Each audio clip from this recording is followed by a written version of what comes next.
silent about these war crimes, about these crimes. These are moral lapses. Congressmen, you must stop funding war crimes and crimes in Gaza. Stop funding genocide in Gaza. These are real children. This is not Photoshop. These are children. 1,000 have had amputations. Ms. Ross, do you agree? We must do something. We are doing it. What are we doing? What are we doing?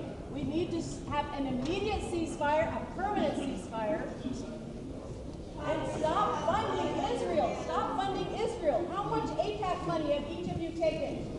Zero. They don't give me money. I'm so glad you said that, Mr. Cohen. No money for you? No money for me. Thank you. Thank you. We appreciate you. What? Thank you. Then why do you still support sending weapons to Israel in the middle of genocide? Why would you possibly send military support to Israel in the middle of a genocide? Why? Unless you come out and send more money to Israel, you have blood on your hands. Stop funding genocide. Stop funding genocide. Stop funding inequality, the occupation, the apartheid against Palestinians. We will not be complicit in genocide. What about Ukraine? Stop helping the Russians. Helping what? Stop helping the Russians. Stop helping the Russians. We're talking about Gaza right now. Ukrainians are lost too. Ukrainians are being killed by the Russians. There's a fraction of the children that have been killed in Ukraine in the last 2 years. In the last 2 years, a fraction of the children that have been killed in Gaza. There have been 70,000 orphans in Gaza right now in the last 4 or 5 months. Our country is responsible for funding it. Our tax money. We want to stop all killing. Why are you taking money from AIPAC? Stop taking money from AIPAC. This is funding genocide. Look at these pictures. These are real children. They have lost their limbs by amputation, often without anesthesia. Hospitals, schools, mosques, bombed. 6,000 bombs in the first month. On Gaza, the size of Philadelphia. The committee will come to order. Without objection, the chair is authorized to declare a recess at any time. We welcome everyone to today's hearing on the report of Special Counsel Robert Hur. The chair now recognizes the gentleman from the state of Wisconsin for the purpose of leading us in the pledge.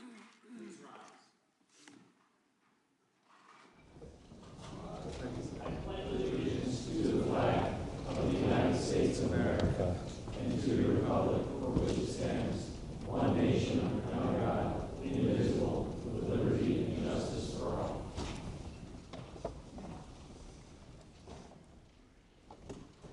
Pursuant to an agreement with the Ranking Member Nadler and without objection, Chairman Comer and Ranking Member Raskin will be permitted to participate in today's hearing for the purposes of making opening statements and asking questions of the witness. They each will receive 3 minutes for an opening statement and 5 minutes to question the witness. The chair now recognizes himself for an opening statement. Robert Hur was appointed special counsel on January 12th, 2023. He had a fundamental question to address. Did Joe Biden unlawfully retain classified information? The answer, yes, he did. Page 1 of Mr. Hur's report, he says this: our investigation uncovered evidence that President Biden willfully retained and disclosed classified materials after his vice presidency when he was a private citizen. He further writes, Mr. Biden willfully retained marked classified documents about Afghanistan and handwritten notes in his notebooks, which he stored in unsecure places in his home. Joe Biden kept classified information, and Joe Biden failed to store classified information properly. Mr. Hur made these determinations after interviewing 147 witnesses. He examined 7 million documents, including emails, text messages, photographs, videos, toll records, and other materials from both classified and unclassified sources. But there's more. Joe Biden not only kept information he wasn't allowed to keep, and he not only failed to secure that information properly, he also shared it with people who weren't allowed to see it. Shared that information with his ghostwriter. And remember, this is information that only individuals with a security clearance are supposed to see. Mr. Hur told us on page 200 of his report that it's the kind of information that, quote, risk serious damage to America's national security. And what did Joe Biden have to say about all this? What was his explanation? On page 94 of Mr. Hur's report, Joe Biden said he took his notebooks with him after his vice presidency because, quote, they're mine. And every president before me has done the same exact thing. Never mind the fact that he had never been president when he took this information, but what comes through is Joe Biden felt he was entitled. You can almost hear it. You can feel the arrogance in this statement. They're mine. But even with all that, Mr. Hur chose not to bring charges because, quote, Mr. Biden would likely present himself to a jury as he did in our interview of him, as a sympathetic, well-meaning, elderly man with a poor memory. A forgetful old man who Mr. Hur said did not remember when he was vice president, forgetting on the first day of the interview when his term ended, and forgetting on the second day of the interview when his term as vice president began. Mr. Hur produced a 345-page report, but in the end, it boils down to a few key facts. Joe Biden kept classified information. Joe Biden failed to properly secure classified information. And Joe Biden shared classified information with people he wasn't supposed to.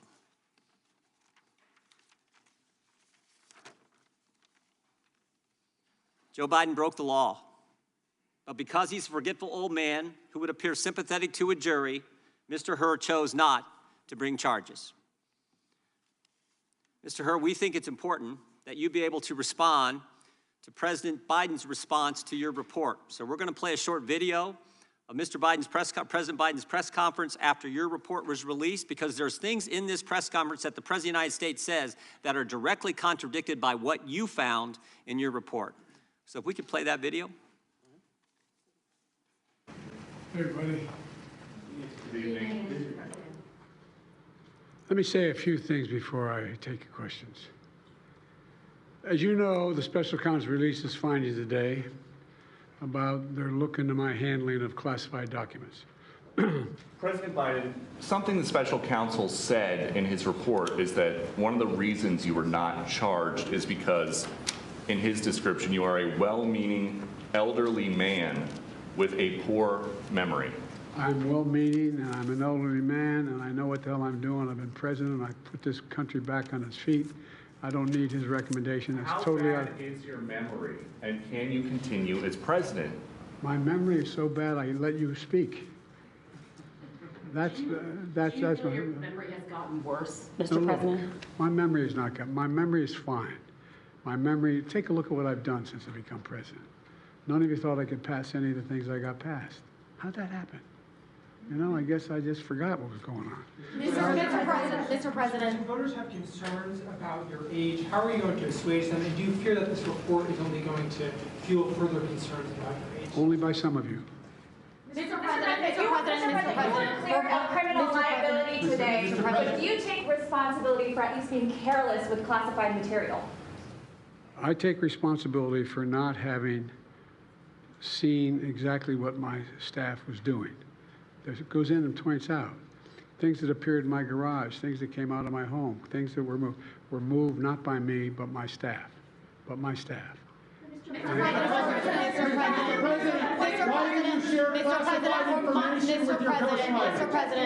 Mr. President, for months when you were asked about your age, you would respond with the words, "Watch me." Many American people have been watching, and they have expressed concerns about your age. That is your judgment. That is your judgment. That is not the judgment of the press. They express concerns about your mental acuity. They say that you are too old. Mr. President, in December, you told me that you believe there are many other Democrats who could defeat Donald Trump. job. So why does it have to be you now? What is your answer Because to I'm the that most question? qualified person in this country to be president of the United States and finish the job I started. Do you believe that, guys? Mr. President, why are you confusing the names of world leaders? Thank you, everyone. Thank you very much. I did not share classified information. I did not share it. With your ghostwriter. With my ghostwriter, I did not. Guarantee you did not. But the special counsel said in the Well, no, report they that he did not say that. Okay. He did not say that. But Mr. President, one other... Let me answer your question. The fact of the matter is, what I didn't want repeated, I didn't want him to know, and I didn't read it to him, was I had written a long memorandum to President Obama why we should not be in Afghanistan. And I was of this multiple pages.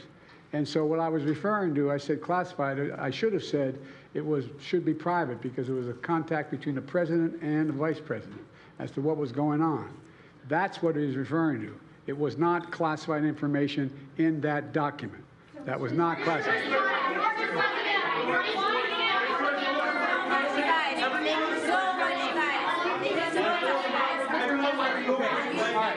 He called on me. When you look back at this incident, is there anything you would do differently now? And do you think that a special prosecutor should have been appointed in the first place in both of these cases? First of all, what I would have done is oversee the transfer of the material that was in my office, in my offices. I should have done that. If I go back, I didn't have the responsibility to that. That was my staff was supposed to do that, and they referenced that in the report. And my staff did not do it in a way that, for example, I didn't know how half the boxes got in my garage until I found out staff gathered them up, put them together, and took them to the garage in my home. And all the stuff that was in my home was in filing cabinets that were either locked or able to be locked.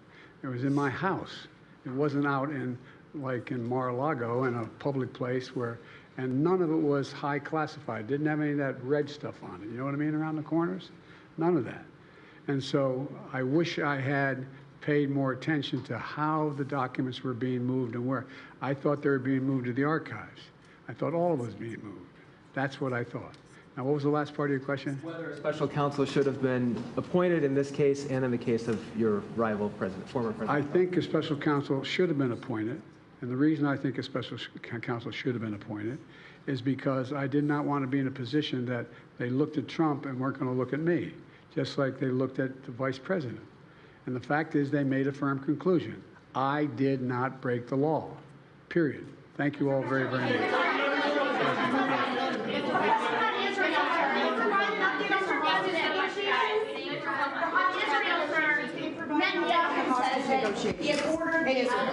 The hostage negotiation, look.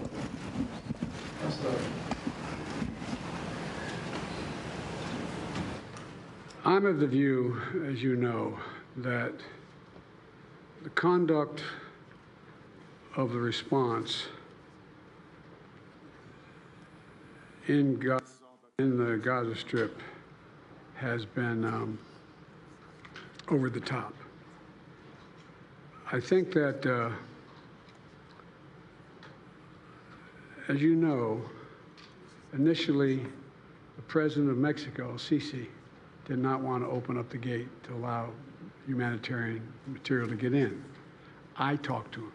I convinced him to open the gate. Let them make them part of the Middle East and recognize them fully in return for certain things that the United States would commit to do. And the commitment that we were proposing to do related to two items. I'm not going to go in detail, but one of them was to deal with the protection against their arch enemy to the northwest, northeast, I should say. The second one, by providing ammunition and material for them to defend themselves. Coincidentally, that's the time frame when this broke out. I have no proof what I'm about to say, but it's not unreasonable to suspect that the Hamas understood what was about to take place and wanted to break it up before it happened. Thank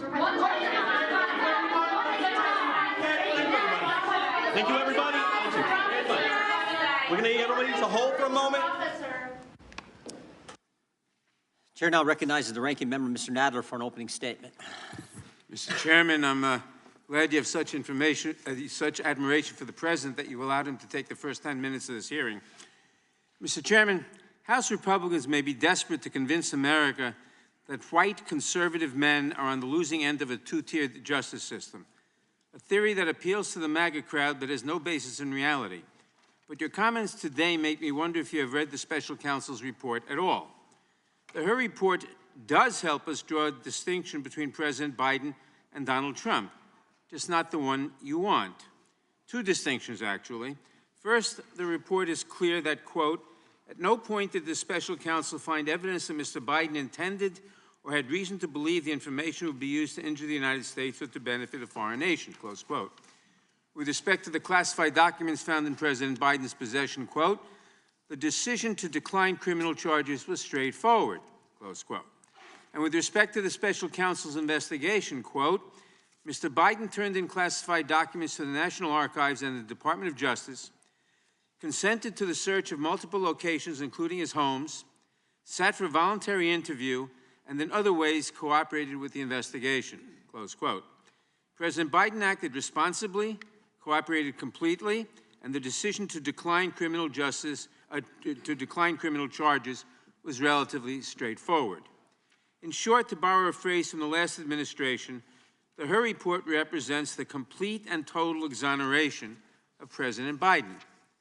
And how does that record contrast with President Trump, the documents he retained, and the criminal charges pending against him in Florida?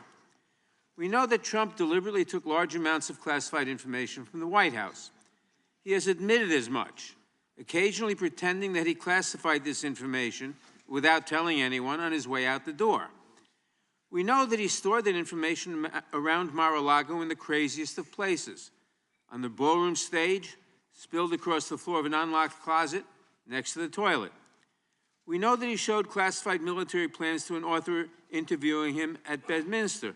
Quote, as president, I could have declassified it, Trump says on an audio recording.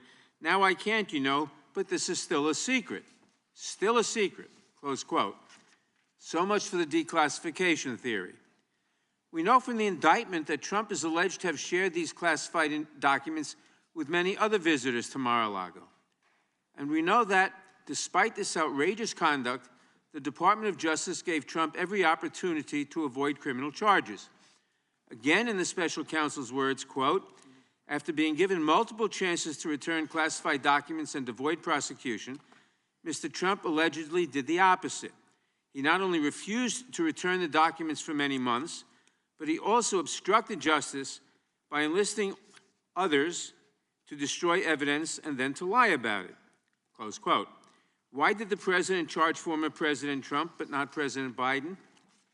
Not because of some vast conspiracy, not because the so-called deep state was out to get him, but because former President Trump was fundamentally incapable of taking advantage of even one of the many, many chances he was given to avoid those charges. Which brings me to the second distinction this report helps us draw between President Biden and Donald Trump. Simply put, President Biden had the mental acuity to navigate this situation. Donald Trump did not. Much has been made of the special counsel's gratuitous comments about the President Biden's age. But let's set the context. After returning every classified document, after opening his home to federal investigators, while simultaneously managing the first hours of the crisis in Israel, President Biden volunteered to sit through a 5-hour interview with the special counsel. I believe, as is his habit, that President Biden probably committed a verbal slip or two during the interview.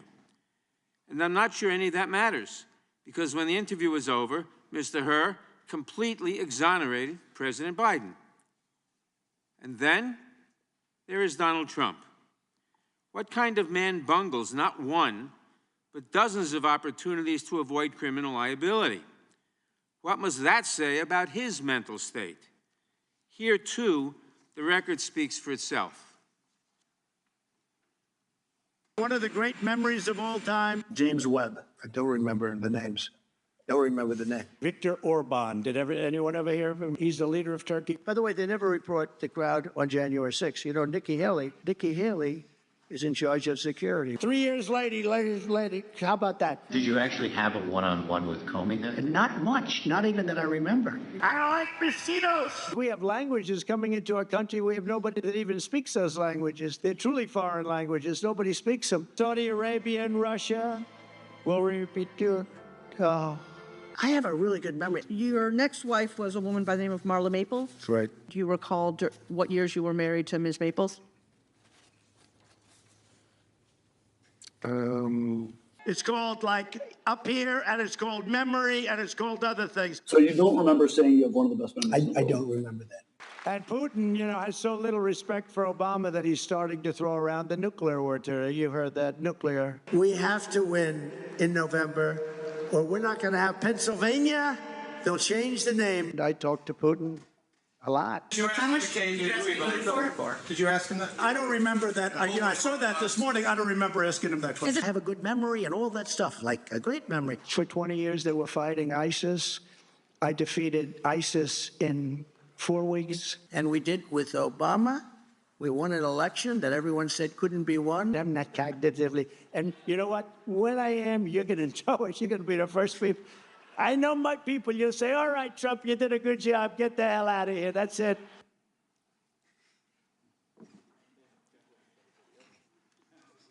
That is a man who is incapable of avoiding criminal liability, a man who is wholly unfit for office, and a man who, at the very least, ought to think twice before accusing others of cognitive decline.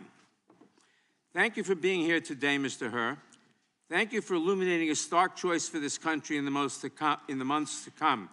I look forward to your testimony, and I yield back. Gentleman yields back. The chair now recognizes the chairman of the Oversight Committee, Mr. Comer, for an opening statement. Thank you.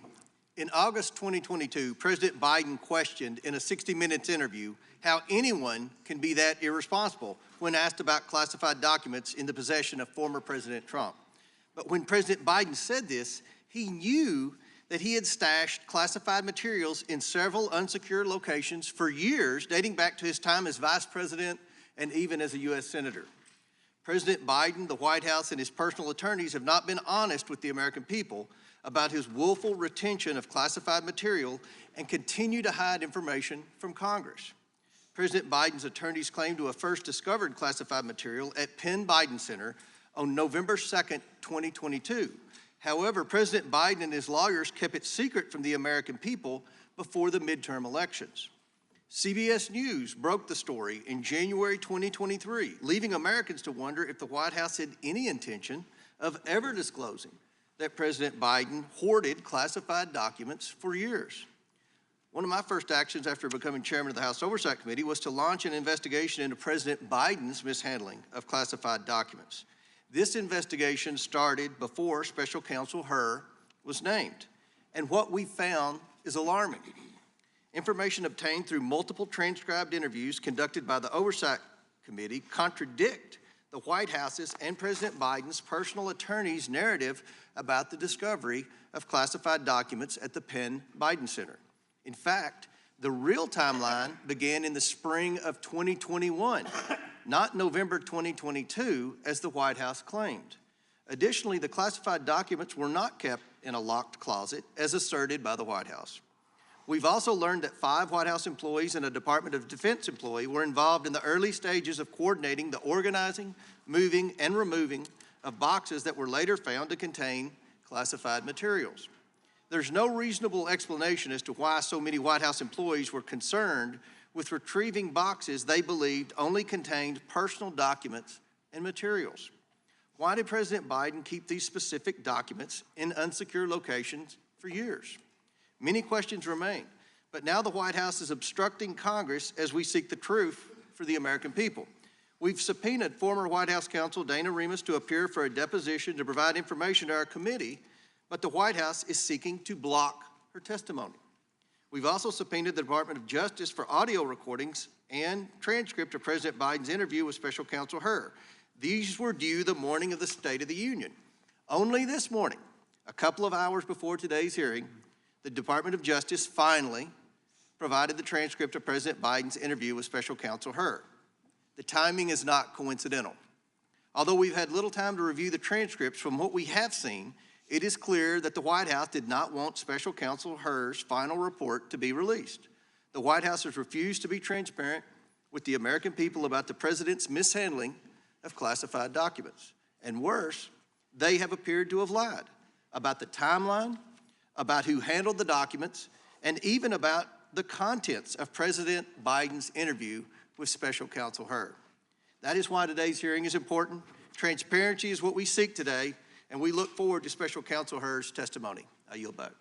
Gentleman yields back. The chair now recognizes the ranking member of the Oversight Committee, Mr. Raskin, for his opening statement. Thank you, Chairman Jordan. There are just three basic points that all Americans need to understand about Mr. Hur's report. Number one, the special counsel exonerates President Biden.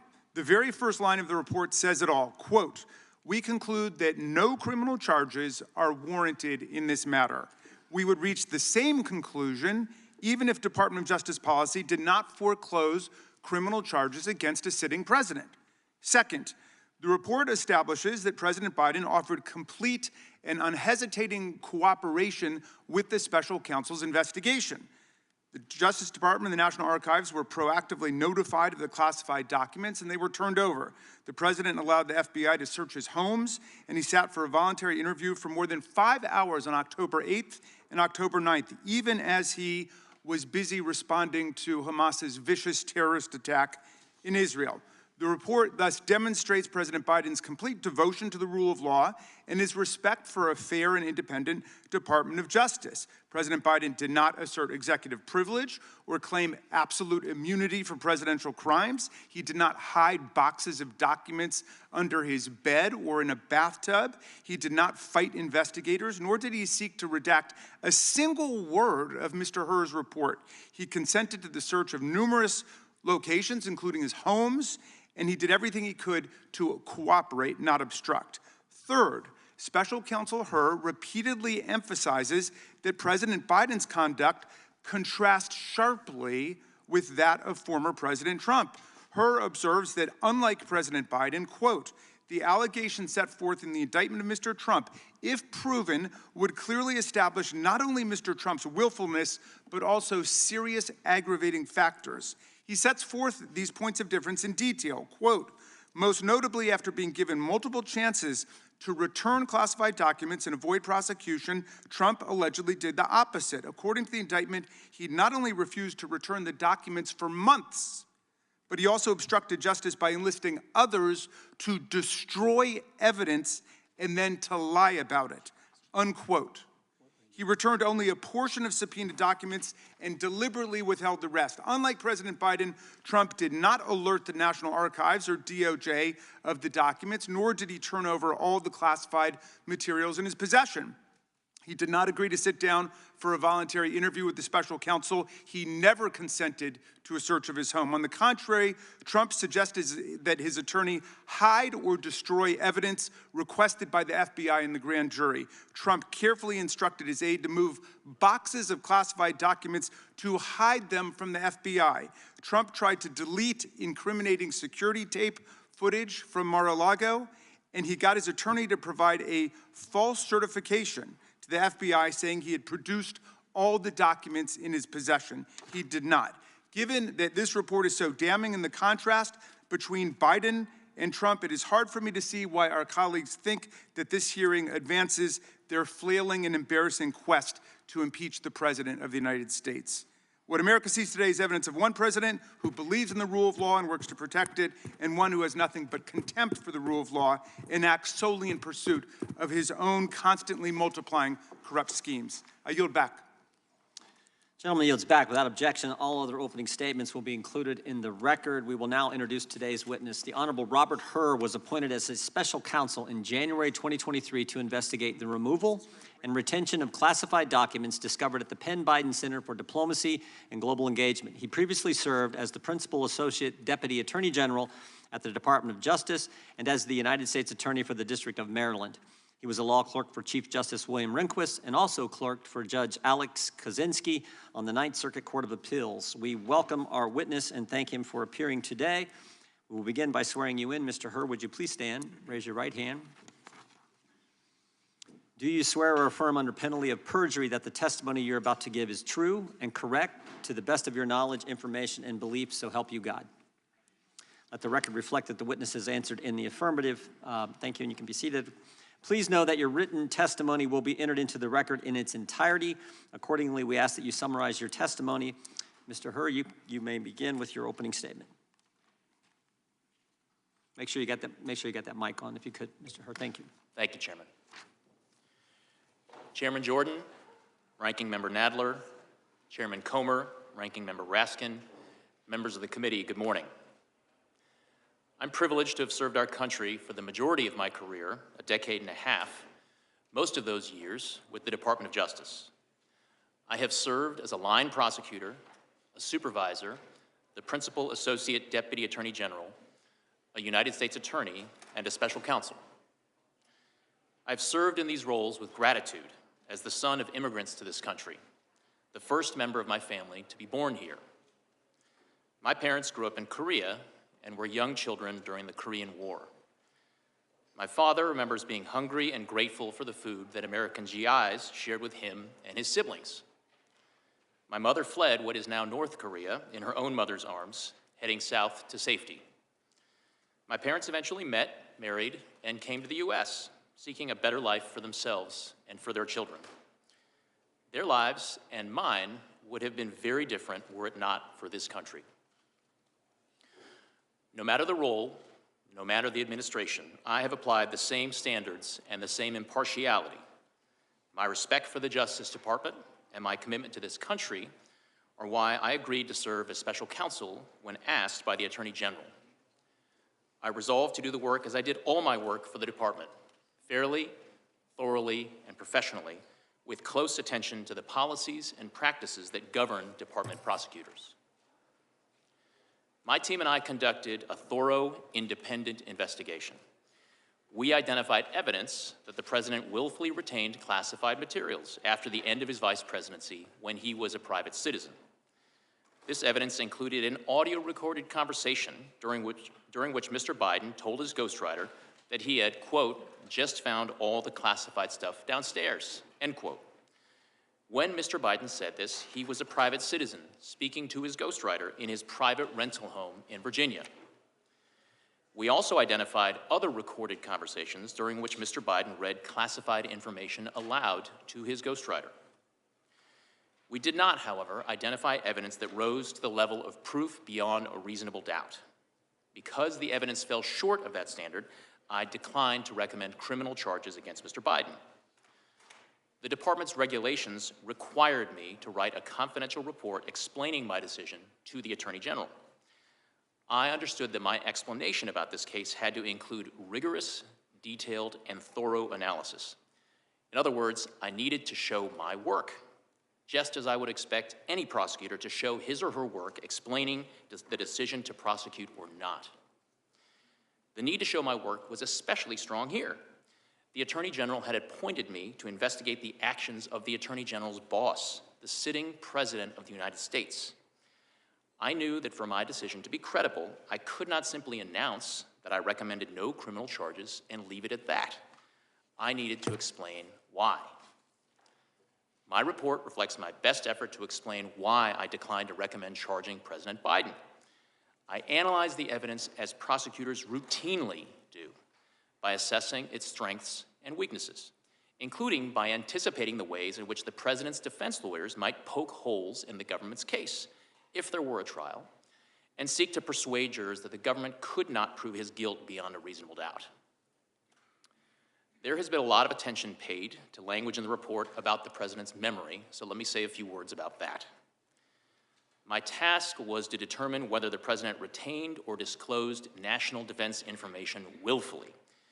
That means knowingly and with the intent to do something the law forbids. I could not make that determination without assessing the president's state of mind. For that reason, I had to consider the president's memory and overall mental state and how a jury likely would perceive his memory and mental state in a criminal trial. These are the types of issues that prosecutors analyze every day. And because these issues were important to my ultimate decision, I had to include a discussion of them in my report to the Attorney General. The evidence and the president himself put his memory squarely at issue. We interviewed the president and asked him about his recorded statement. Quote, "I just found all the classified stuff downstairs," end quote. He told us that he didn't remember saying that to his ghostwriter. He also said he didn't remember finding any classified material in his home after his vice presidency. And he didn't remember anything about how classified documents about Afghanistan made their way into his garage. My assessment in the report about the relevance of the president's memory was necessary and accurate and fair. Most importantly, what I wrote is what I believe the evidence shows and what I expect jurors would perceive and believe. I did not sanitize my explanation, nor did I disparage the president unfairly. I explained to the Attorney General my decision and the reasons for it. That's what I was required to do. I took the same approach when I compared the evidence regarding President Biden to the department's allegations against former President Trump. There, too, I called it like I saw it. As a prosecutor, I had to consider relevant precedents and to explain why different facts justify different outcomes. That is what I did in my report.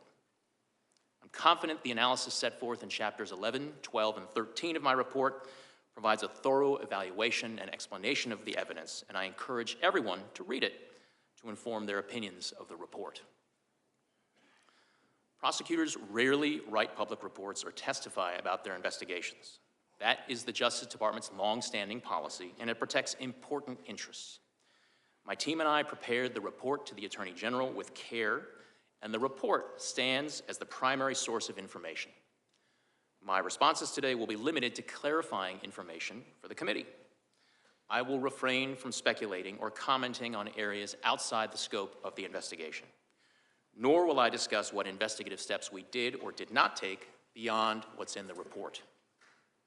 In conclusion, I want to express my heartfelt thanks to the attorneys, agents, analysts, and professional staff who helped us do our work fairly, thoroughly, and independently. I am grateful and privileged to have served with them. I single out for particular thanks Deputy Special Counsel Mark Crickbaum, a former United States attorney himself, who brought great wisdom, skill, and judgment to our task. Thank you. I welcome your questions. Thank you, Mr. Hur. The chair now recognizes the gentleman from North Dakota for 5 minutes. Thank you, Mr. Chairman. How could that possibly happen? How could anyone be that irresponsible? And I thought, what data was in there that could compromise sources, methods, and it's just totally irresponsible? That is President Biden's statement about Donald Trump and the classified documents. Now, Mr. Hur, classified documents were found at the Penn Biden Center? That's correct. They were found in President Biden's garage? In Wilmington, Delaware, yes. And in his basement den? Also in the same home, yes. And his main floor office? Correct. And his third floor den? Correct. At the University of Delaware? Correct. And at the Biden Institute? Correct. All right. And the elements of the crime for this, I mean, we get into all of this, but the elements of the crime are pretty simple, right? President Biden had unauthorized possession of a document, writing, or note. That's correct. Correct. And that the document, writing, or note related to national defense. Correct. And that the defendant, and we may talk about the willfully part here in a second, retained the document, writing, or note and failed to deliver it to an employee or officer entitled to receive it. Correct. There is a willfulness intent element, as you say. But those are the elements of the crime. Including the intent element, yes. Yeah. And there are at least two different quotes, right, where he told his ghostwriter, and this is in your report, in a matter of fact, and this is February 16, 2017, that he had just found all this classified stuff downstairs.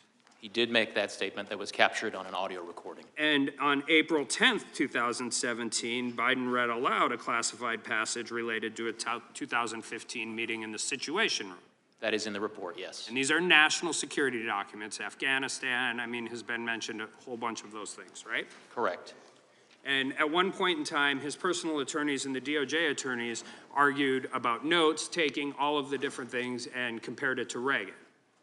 I'm sorry, could you repeat that, Congressman? President Biden's attorneys, personal attorneys, talked about the notes and why they didn't actually account for the Presidential Records Act. But you found that argument in your report. It seems a little persuasive, but you eventually said no, the executive order trumps, right? We did set forth an analysis of the governing law and ultimately concluded that the Executive Order 13526 does apply and did govern former Vice President Biden at the time. So you have audio recording from his ghostwriter where the president acknowledges that the information he has is classified and he's sharing with his ghostwriter. We have an audio recording capturing a statement from Mr. Biden saying to his ghostwriter in February of 2017, quote, "I just found all the classified stuff downstairs," end quote. And then again reciting passages from a meeting in the Situation Room. Yes. And those are in President Biden's own words. Correct. Right, so and the ghostwriter has no classified, he has no clearance, no classified clearance to anything, correct? That is our understanding, that Mr. Zwanitzer was not authorized to receive classified information. Okay, so the elements are possessed documents, the documents related to national defense, and willfully retained those documents, and in this case, shared them with somebody who was not allowed to receive them. There are different subsections of 18 U.S.C. 793. One subsection relates to the willful retention, and another relates to disclosure of national defense information. Well, I mean, the willful retention, we've got the Penn Biden Center, the garage, the basement den, the main floor office, the third floor den, the University of Delaware, and the Biden Institute. We have a 50-year career of a person who has not been very great at dealing with classified documents throughout, even prior to his time as vice president, when he was in the U.S. Senate, right? We do address each set of those documents in the report, Congressman. So the difference, but I think this is really important because the difference is it appears just from reading the report, he has, and we heard all about exonerated and all of those different things.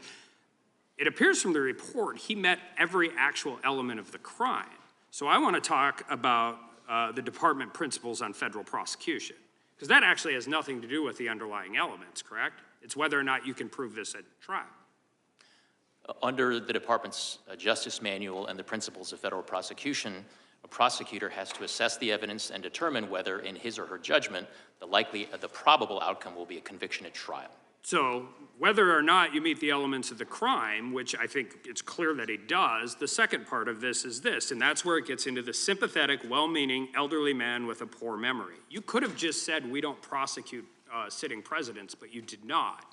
And you enter this, but that doesn't have anything to do with the actual elements of the crime. That has to do with getting a conviction at trial, correct? Well, Congressman, part and parcel of a prosecutor's judgment as to whether or not a conviction is the probable outcome of trial is assessing how the evidence identified during the investigation lines up with the elements and what proof can be offered to a jury during a trial. Sure, but his well-meaning elderly old man has nothing to do with the underlying elements of the crime. Well, it certainly has it's a something. Presentation to the jury. It certainly has something. Back. Gentleman can respond. It certainly has something to do with the way that a jury is going to perceive and receive and consider and make conclusions based on evidence at trial, Congressman. Time of the gentleman has expired. The chair now recognizes the ranking member of the Judiciary Committee, Mr. Nadler. Thank you. Thank you, Mr. Chairman. Mr. Hur, in your written testimony, you say that you found some evidence that the president might have willfully retained classified materials at the end of his vice presidency, correct? Correct. But ultimately, you concluded that you could not prove that charge in a court of law. In your words, you, quote, did not identify evidence that rose to the level of proof beyond a reasonable doubt, close quote, correct? That was my judgment. You have been a prosecutor for a long time, Mr. Hur. Would you agree that there's no such thing as being a little bit charged for a crime? You're either charged or you're not, correct? Could you please repeat the question, Congressman? Would you agree that there's no such thing as being a little bit charged for a crime? You're either charged or you are not charged, correct? Yes, it is binary. Either one is not charged or charged. So just to be clear, because so many people have taken your words out of context, your ultimate conclusion was that President Biden could not be charged with a crime because even after your thorough investigation, you could not find sufficient evidence to charge him, correct? My conclusion was that based on my evaluation of the evidence as a prosecutor... Don't feel about it, correct? I'm sorry, Congressman, I didn't hear your last question. I said based on your conclusion, your ultimate conclusion is that President Biden could not be charged with a crime because even after your thorough investigation, you could not find sufficient evidence to charge him. Correct or not correct? My ultimate conclusion was that criminal charges were not warranted. Correct. Now let's talk about why. I have limited time, so please, when I say correct or not correct, answer the question.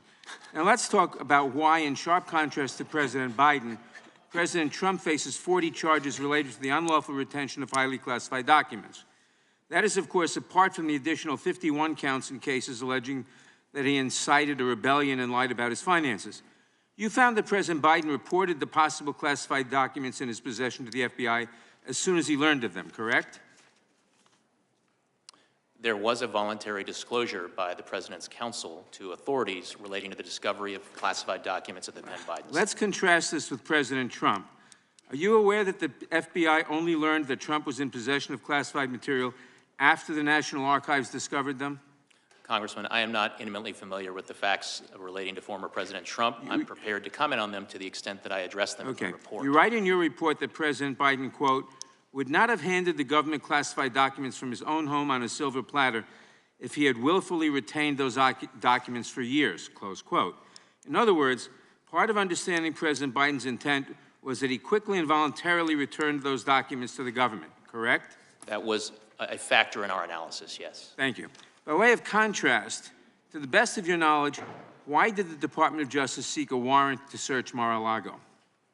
Congressman, I am not familiar with those deliberations. That is a matter that I had no participation Well, in. I'll tell you, it was because they were concerned that Trump had lied about possession of those documents and might conceal or destroy them.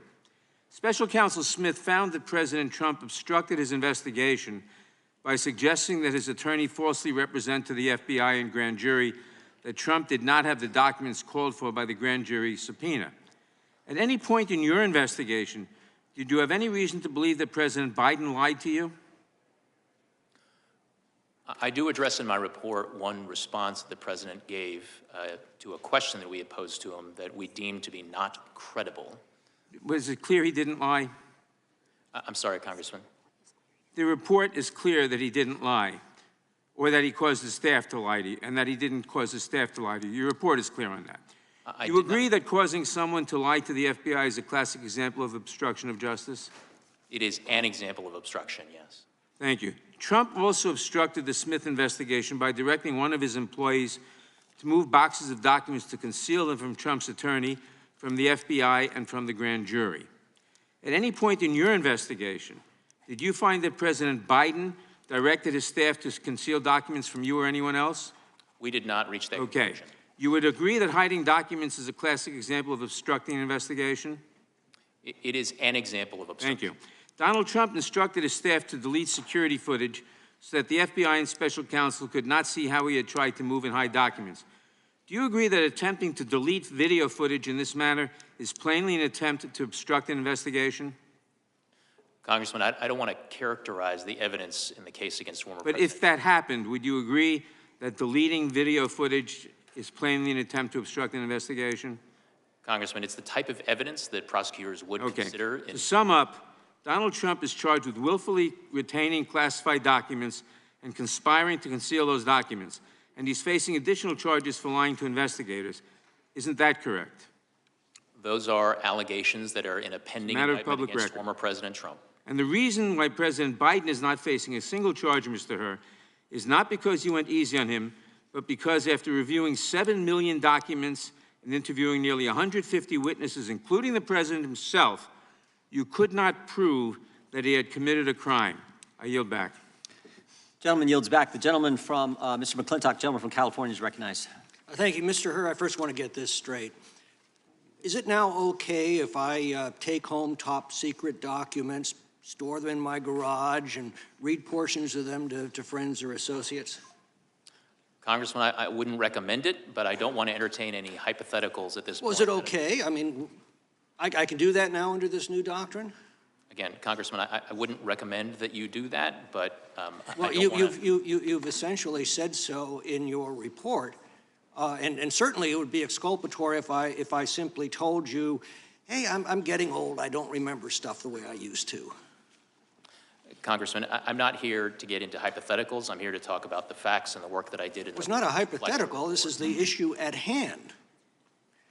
You correctly noted in your report that former presidents and other senior officials have been given wide latitude in their possession of classified information, and I believe your decision not to prosecute Biden for the same offense is consistent with that precedent. But the problem is that precedent changed with the administration's decision to prosecute Donald Trump. And the irony is that as president, Trump had full discretion over handling classified material and full discretion in deciding which records to retain. As a senator or vice president, Joe Biden didn't have that. So now we get to this glaring double standard. I think it would be toxic to the rule of law on its face if it was just two ordinary citizens. But the fact that the only person being prosecuted for this offense happens to be the president's political opponent makes this an unprecedented assault on our democracy. This is the worst we could expect from a banana republic. And I wonder how you square this. Congressman, I do address, as I was required to as a prosecutor, a relevant precedent in the form of the allegations in the indictment against former President Trump. I set forth my explanation and my assessment and comparison of those precedents in my report, and I am not here to comment any further beyond what's in my report. You said, for example, that there was no evidence beyond reasonable doubt. Well, you got the fact that he had classified material in his possession and control in multiple settings for multiple years, that he told others he was aware of this, and that he shared that material with others. The mind boggles at what beyond reasonable doubt would actually mean. Well, as I set forth at length in my explanations in chapters 11 and 12 of the report, my assessment is that the evidence, if presented at trial alongside potential defense arguments, would not probably result in a conviction at trial. Well, that's one of the points you make, is that President Biden's likely to be an elderly, sympathetic figure with a poor memory. But how does that bear on any individual's guilt or innocence? Isn't that, again, a question for a judge or jury to decide after guilt or innocence is determined? It is. And again, here's the problem. Donald Trump's being prosecuted for exactly the same act that you've documented that Joe Biden committed. Congressman, if I understood your question correctly, you said, isn't that a question for a jury? And it most certainly, through the lens of my question is, does that bear on the guilt or innocence of an individual? It certainly bears on how a jury is going to receive and perceive and make decisions. So the answer to my earlier question is correct. All I have to do when I'm caught taking home classified materials to say, I'm sorry, Mr. Herbert, but I'm getting old. My memory's not so great. Yeah. Congressman, this is the doctrine that you've established in our laws now, and it's frightening. Congressman, my intent is certainly not to establish any sort of doctrine. I had a particular task. I have a particular set of evidence to consider and make a judgment with respect to one particular set of evidence, and that is what I did. Well, Mr. Hur, here's the fine point of the matter. The foundation of our justice system is equal justice under law. That's what gives the law its respect and its legitimacy. And without it, the law is simply force, devoid of any moral authority. Justice is depicted as blindfolded for this very reason. It doesn't matter who comes before her. All are treated equally. You destroy this foundation, and the rule of law becomes a sick mockery. It becomes a weapon to wield against political rivals and a tool of despotism. And I am desperately afraid that this decision of the Department of Justice is now crossed a very bright line. And I yield back. Gentleman yields back. Chairman, I ask for unanimous consent to introduce the State of the Union as into the hearing. Without objection, that'll be introduced. The ranking member is recognized for unanimous consent. Mr. Chairman, Mr. Chairman, I ask unanimous consent that a copy of an article in this morning's Washington Post entitled "Full Transcript of Biden's Special Counsel Interview Paints Nuanced Portrait. The President doesn't come across as absent-minded as Hur has made him out to be." Without objection. Thank you. Chair now recognizes the gentlelady from California for 5 minutes. Thank you, Mr. Chairman, and thank you, Mr. Hur, for being here today. I found your report very interesting, and I learned some things about it. The law and the precedents. There are clear differences between the cases and precedents set by Presidents Reagan, Trump, and Biden. Now, it was widely known that President Reagan kept diaries from his presidency that included classified information. What I didn't know and learned in your report was that the Department of Justice, quote, repeatedly described the diaries in public court filings as Mr. Reagan's personal records. unquote, and that no agency ever attempted to remove his diaries. That's on page 195 of your report. Very interesting.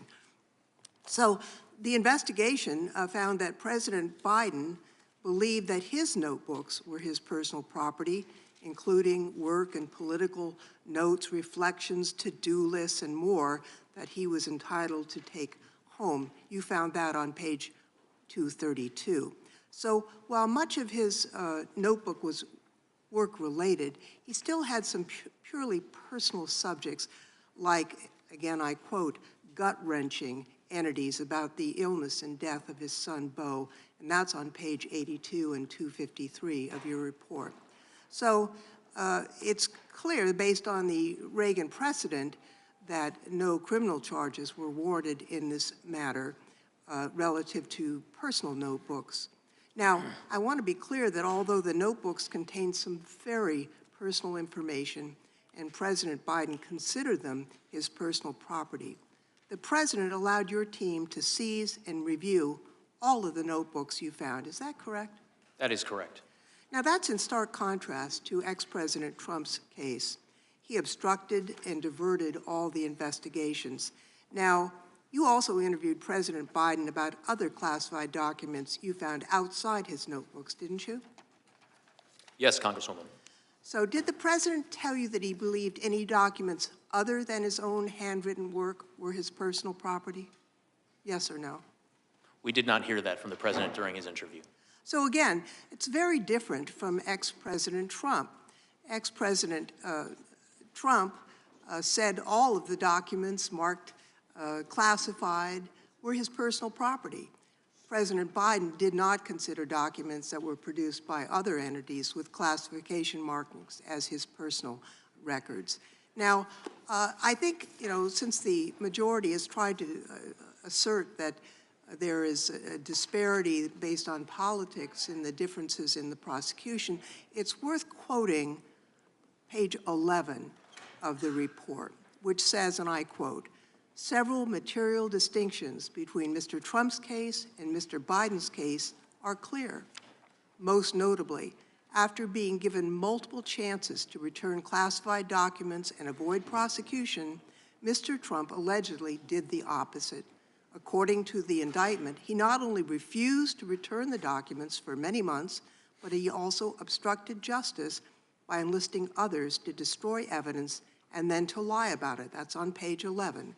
Quote, "In contrast, Mr. Biden turned in classified documents to the National Archives and the Department of Justice, consented to the search of multiple locations, including his homes, sat for a voluntary interview, and in other ways cooperated with the investigation."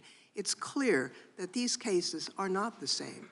And frankly, I was surprised to learn that some of the classified documents were actually personal diaries that many executive officials have taken home with them because it was in their own handwriting, it was what they produced. And based on the Department of Justice public statements during the Reagan administration, it is understandable that a person could believe that their personal diaries that they produced were not to be turned over, just as President Reagan did not turn them over. So I appreciate your report. I appreciate your being here, Mr. Hur. And I would also like to ask, Mr. Chairman, a unanimous request to include in the record a September 11th letter from the Special Counsel to the President to Special Counsel Hur, and also a letter to Merrick Garland. Without objection. And with that, Mr. Chairman, I see my time has expired, and I yield back. Gentlelady yields back. The chair is recognized. Mr. Hur, why did he do it? Why did Joe Biden, in your words, willfully retain and disclose classified materials? I mean, he knew the law. Been in office like 50 years. 5 decades in the United States Senate, chairman of the Senate Foreign Relations Committee, 8 years as vice president. He got briefed every day as vice president. He's been in the Situation Room. In fact, you know he knew the rules because you said so on page 226. President Biden was deeply familiar with the measures taken to safeguard classified documents. And Joe Biden told us he knew the rules. Mr. Armstrong said this earlier. Joe Biden was deeply familiar with it. You're exactly right, because he told us when Jack Smith goes after President Trump, Joe Biden says, how could this happen? What data was in those documents that could compromise sources and methods? It's irresponsible. So Joe Biden knew the rules. You know he knew the rules. And Joe Biden told us he knew the rules. So, Mr. Hur, why did he break them? Congressman, the conclusion as to exactly why the president did what he did is not one that we explicitly address in the report. The report explains my decision to the Attorney General that no criminal charges were warranted in this manner. I think you did tell us. I think you told us, Mr. Hur. Page 231, you said this: President Biden had strong motivations. That's a key word. We're getting to motive now. President Biden had strong motivations to ignore the proper procedures for safeguarding the classified information in his notebooks. Why did he have strong motivations? Because, next word, because he decided months before leaving office to write a book. To write a book, that was his motive. He knew the rules, he broke them because he was writing a book. And you further say, and he began meeting with the ghostwriter while he was still vice president. There's the motive. Mr. Hur, how much did President Biden get paid for his book? Off the top of my head, I'm not sure if that information appears in the report. Sure does. There's a dollar amount in there. You remember?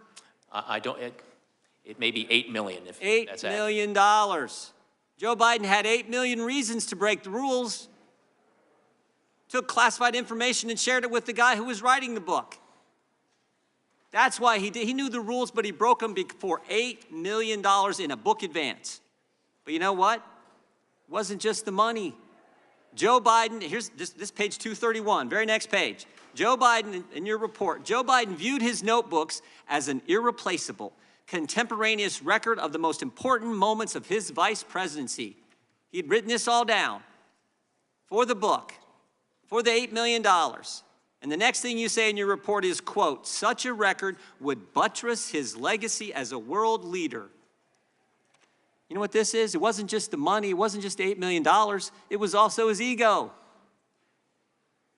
Pride and money is why he knowingly violated the rules. The oldest motives in the book, pride and money. You agree with that, Mr. Hur? You wrote it in your report.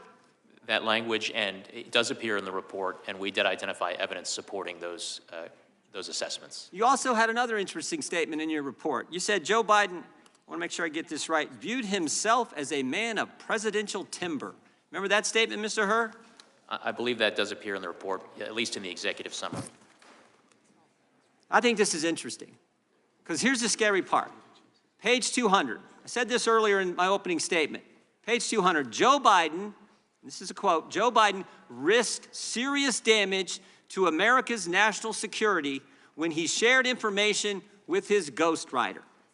Shared it with his ghostwriter, the guy who was helping Joe Biden get $8 million. And oh, by the way, Mr. Hur, what did that ghostwriter do with the information Joe Biden shared with him on his laptop? What did he do after you were named special counsel?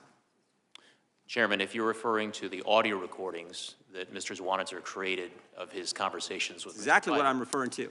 He slid, if I remember correctly, he slid those files into his recycle bin on his computer. Tried to destroy the evidence, didn't he? Correct.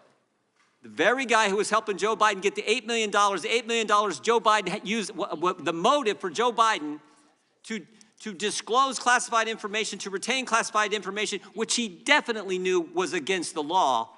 When you get named special counsel, what's that guy do? He destroys the evidence. That's the key takeaway in my mind. That's the key takeaway. I yield back. Is it Mr. Raskin? Gentleman from Maryland for 5 minutes. Thank you, Mr. Chairman. Mr. Hur, your report starts with the line, we conclude that no criminal charges are warranted in this matter. Have you had any reason to change your opinion about that? No, no, Ranking Member. You highlight the independence and support you got from the Attorney General and DOJ. Have you changed your mind about that? I have not. The report describes President Biden's cooperation in your requests. He allowed his homes to be searched. He answered questions for hours in the midst of a global crisis. Have you had any reason to change your mind about that? No, Ranking Member. All right. You also repeatedly contrast Biden's cooperation with the conduct of Donald Trump. You say, quote, most notably after being given multiple chances to return classified documents and avoid prosecution, Mr. Trump allegedly did the opposite. According to the indictment, he not only refused to return the documents for many months, but he also obstructed justice by enlisting others to destroy evidence and then to lie about it. Have you any reason to change your judgment about the differences between President Biden's cooperation and the former president's non-cooperation? No, I continue to stand by those words in my report. With such a striking contrast, our colleagues have switched over from being impeachment investigators for constitutional high crimes and misdemeanors, which is how this whole thing started, to being amateur memory specialists, giving us their drive-by diagnoses of the President of the United States, whose soaring oratory, powerful historical analysis, and devastating extemporaneous repartee with even the most skilled ninja hecklers of the Freedom Caucus were on full display at the State of the Union address last week for the whole country to see. The desperate quest to invent an issue is a distraction from the 91 federal and state federal charges that Donald Trump faces now, his staggering civil court losses in New York now totaling more than $500 million, and his full-blown embrace and romance with authoritarian dictators and communist tyrants all over the world, from Viktor Orban in Hungary to Vladimir Putin in Russia, the former head of the KGB, to the communist dictator of North Korea. It's not, this, my friends, this is a memory test. But it's not a memory test for President Biden. It's a memory test for all of America. Do we remember fascism? Do we remember Nazism? Do we remember communism and totalitarianism? Have we completely forgotten the sacrifices of our parents and grandparents and prior generations?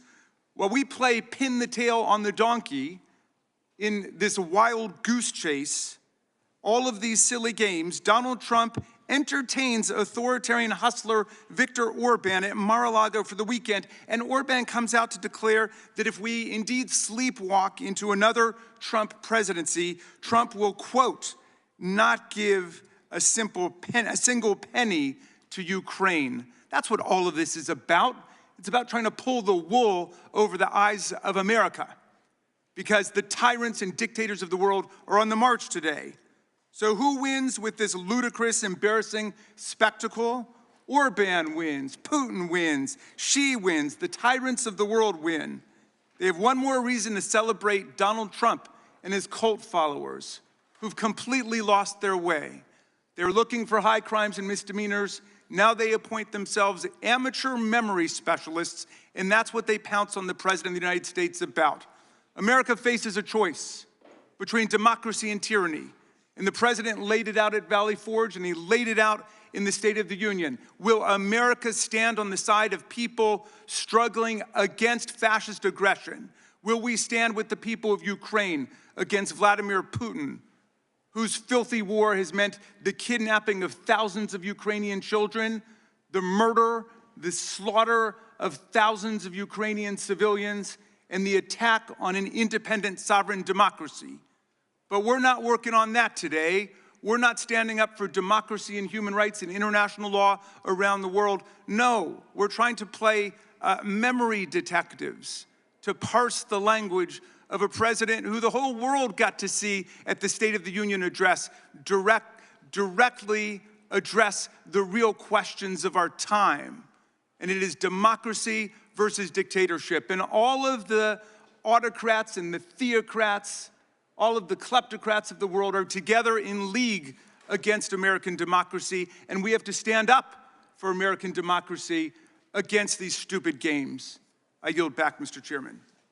Gentleman yields back. The chairman of the Oversight Committee, Mr. Comer, is recognized for 5 minutes. Thank you, Mr. Chairman. During the Oversight Committee interviews, we've identified a number of White House employees who were involved in the mishandling of classified documents under the leadership of President Biden. Special Counsel Hur, can you please tell us approximately how many current and former White House employees you interviewed related to your investigation? Chairman Comer, I don't have that figure immediately at hand. Of course, it was a subset of the 173 interviews that we conducted during our investigation. Your report indicates that one of those former White House employees who you interviewed was Dana Remus. Is that correct? We did interview Ms. Remus. Ms. Remus was President Biden's former White House counsel, correct? She was President Obama's former White House counsel. I'm sorry, President Obama's White House counsel. Yes. Related to Ms. Remus, in your report on page 257, you wrote, in May 2022, White House counsel Dana Remus undertook an effort to retrieve Mr. Biden's files from the Penn Biden Center. Remus described the original purpose of that effort as gathering materials to prepare for potential congressional inquiries about the Biden family's activities during the period from 2017 to 2019. Now, it seems odd to me that Dana Remus and Joe Biden's personal lawyers were obtaining documents related to potential congressional inquiries about the Biden family activities when Joe Biden has publicly claimed he had no involvement with his family's business dealings. Can you provide more information about why Dana Remus, a government employee, was retrieving Joe Biden's documents from the Penn Biden Center? Chairman, I am able to tell you and clarify information that appears in the report about relevant, significant sources of information, but I am not in a position to be able to go beyond that. When you interviewed President Biden, did you ask him what documents he possessed at Penn Biden Center that could be related to a potential congressional inquiry about his family's activities? We asked President Biden a wealth of questions about all of the different sets of classified materials that were recovered during the course of our investigation. Did anything pertain specifically to our congressional inquiry of President Biden that you recall? If there are more specific aspects of it that you have in mind, Chairman, that would be helpful to me. Interest pertaining to his family's influence peddling activities? If it's helpful, Chairman, Appendix A does list in table chart form a brief description of all of the marked classified documents that were recovered in our investigation.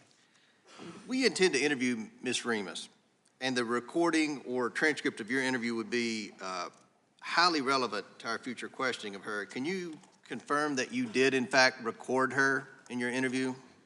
It was our practice to record the interviews that we conducted, Chairman Comer. Additionally, in the course of the investigation, the Oversight Committee learned from a Penn Biden Center employee that Annie Tomasini, a White House employee, visited the Penn Biden Center in 2021. Did you interview Annie Tomasini in the course of your investigation? Chairman, we do not, the report does not reflect that specific name, but what I can tell you is that the report does reflect that we interviewed the Director of Oval Office Operations, and one of the places that's reflected is footnote 973. Okay. The Oversight Committee interviewed Kathy Chung, a Department of Defense employee and former assistant to Vice President Biden, and learned that Ms. Chung visited the Biden Penn Center in June 2022 after being contacted by White House counsel in May 2022. This was months before classified documents were allegedly found in November 2022. Did you interview Kathy Chung in the course of your investigation? Chairman, I believe that the substance relating to the subject that you're asking about appears on page 259 of the report. And while the name Kathy Chung does not appear in the text of the report, there are references to interviews of an executive assistant, including at footnote 988.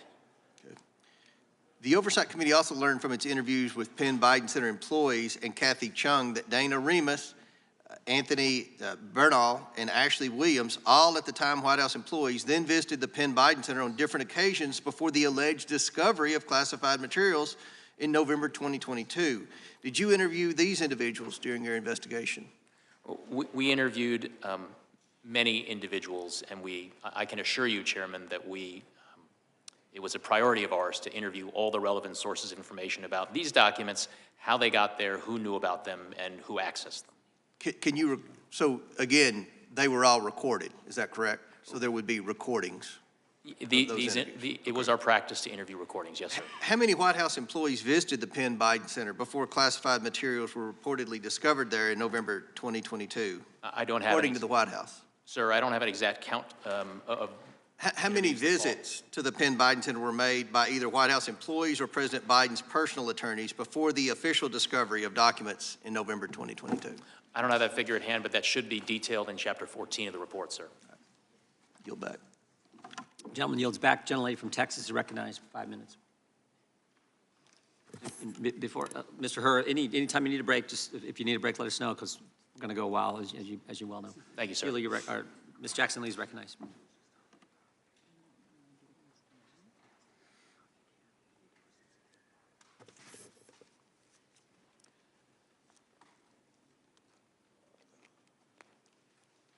Mr. Hur, good morning. Good morning. The Republicans here asked for a lot of transcripts, but Chair Jordan has yet to release 90-plus transcripts from our interviews with those, if they are to be released to the American people, is the question. My question to you is, you decided, based on the facts, not to prosecute or indict or bring forward charges against the President of the United States, the sitting President, Joseph Biden. Is that correct? That was my judgment. This investigation was independent and thorough. Is that correct? Yes.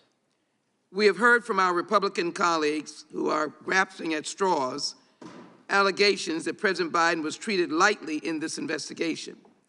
But just a plain reading of this report completely refutes that argument. There was no two-tiered system of justice. There was only a lack of evidence against President Biden. Mr. Hur, your office and the FBI undertook an extensive investigation into Mr. Biden's handling of classified information and of the classified documents the FBI seized, correct? Correct. In your investigation, you conducted 173 interviews of 147 witnesses, correct? That is correct. And President Biden himself was one of those witnesses, correct? Correct. For at least 5 hours or more. Correct. And President Biden engaged in this interview voluntarily. Correct. And the interview with President Biden lasted more than 5 hours. I've said that. That's correct? Correct. And the interview, and it occurred the day, which all should know, after the horrific attack, October 7th, 2023, Hamas attack in Israel, according to a letter from the White House counsel. Is that correct? The interview spans 2 days, October 8th and October 9th.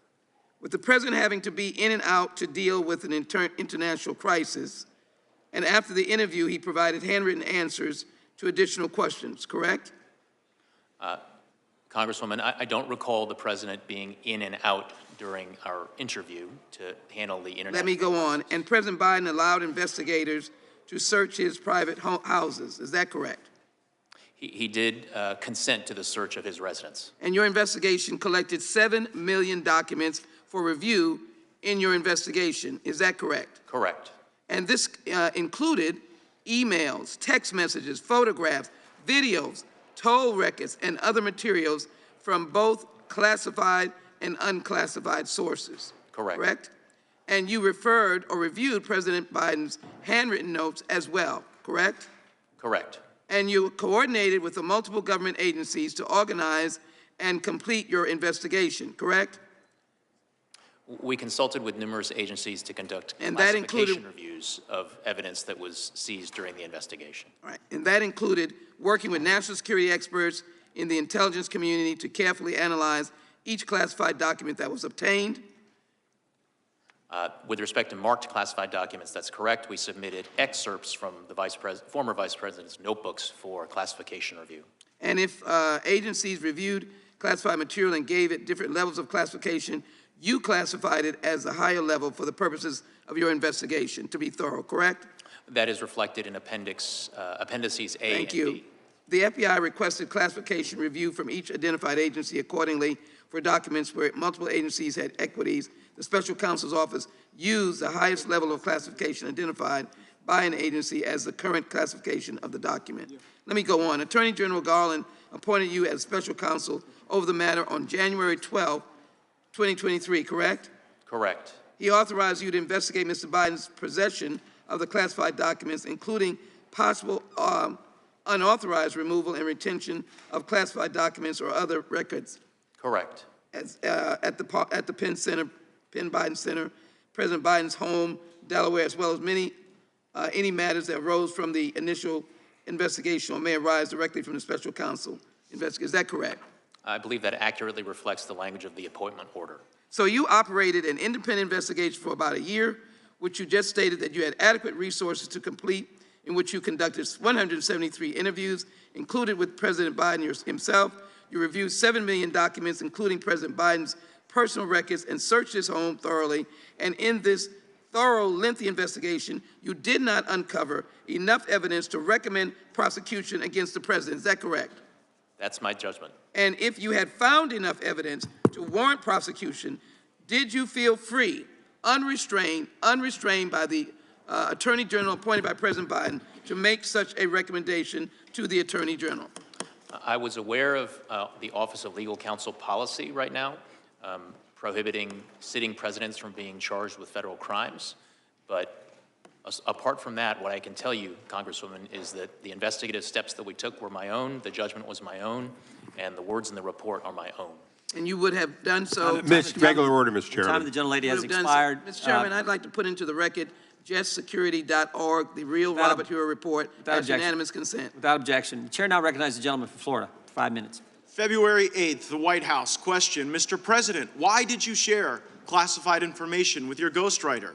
The President, I did not share classified information. I did not share it. I guarantee I did not. That's not true, is it, Mr. Hur? That is inconsistent with the findings based on the evidence in my report. Yeah, so it's a lie, is just what regular people would say, right? Yeah, all right. So the next one. And all the stuff that was in my home was in filing cabinets that were either locked or able to be locked. That wasn't true either, was it? That was inconsistent with the findings of our investigation. Another lie, people might say, right? Because what you put in your report was among the places Mr. Biden's lawyers found classified documents in the garage was a damaged open box. So here's what I'm understanding, right?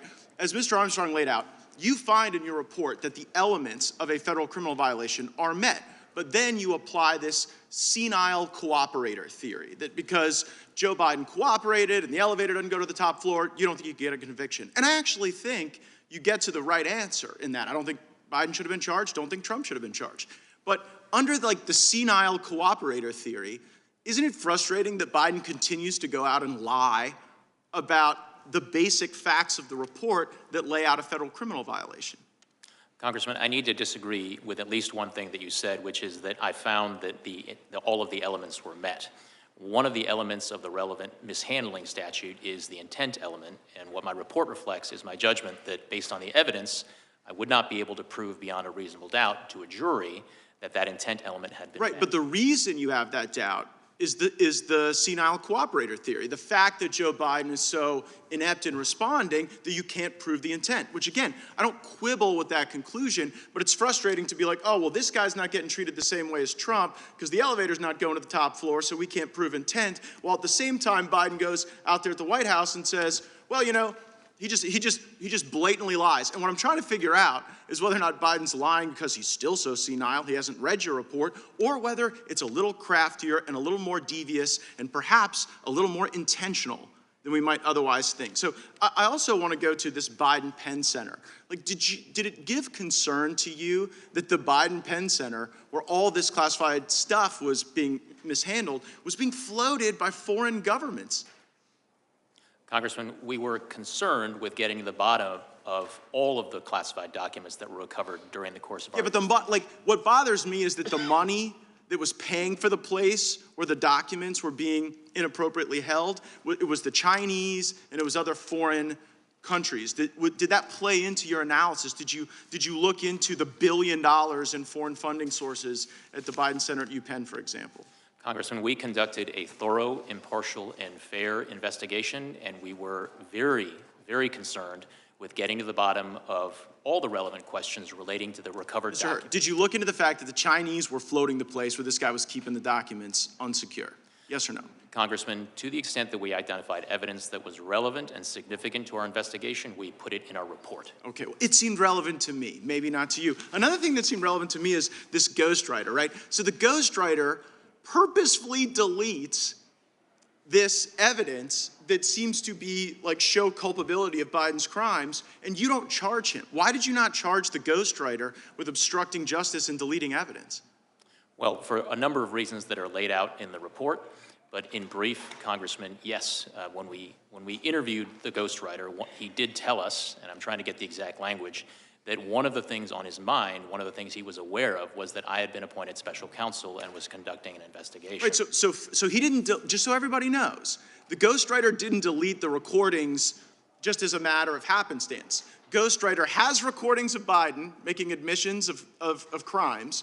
He then learns that you've been appointed. He then deletes the information that is the evidence, and you don't charge him. That is reflected in the report, and one of the reasons... Like, what does somebody have to do to get charged with obstruction of justice by you? If like deleting the evidence of crimes doesn't count, what would meet the standard? So, Congressman, as we state in the relevant chapter of the report, one of the things that Mr. Zwanitzer did not delete was transcripts of the recordings that he had created that included inculpatory evidence relating to Mr. Biden. Oh, so if you destroy some evidence but not other evidence, that somehow absolves you of the evidence you destroy? Like, here's what I see. Zwanniger should have been charged, wasn't. Biden and Trump should have been treated equally, they weren't, and that is the double standard that I think a lot of Americans are concerned about. I see my time's expired, I yield back. Gentleman yields back. The gentleman from Tennessee is recognized for 5 minutes. Thank you, Mr. Chairman. Mr. Hur, thank you for being here. A little confused about this hearing. Mr. Raskin laid out the big picture, what we should be concerned about, but in the more limited picture, Director Mueller had an investigation. He's our most famous recent special prosecutor, and he found sufficient evidence to say there was a connection between Russia and the Trump campaign. And it supported a criminal prosecution if he were not president. You found there was no evidence to support a criminal prosecution. And the story here is simple. President Biden identified classified documents in his home and other places and told archives about them.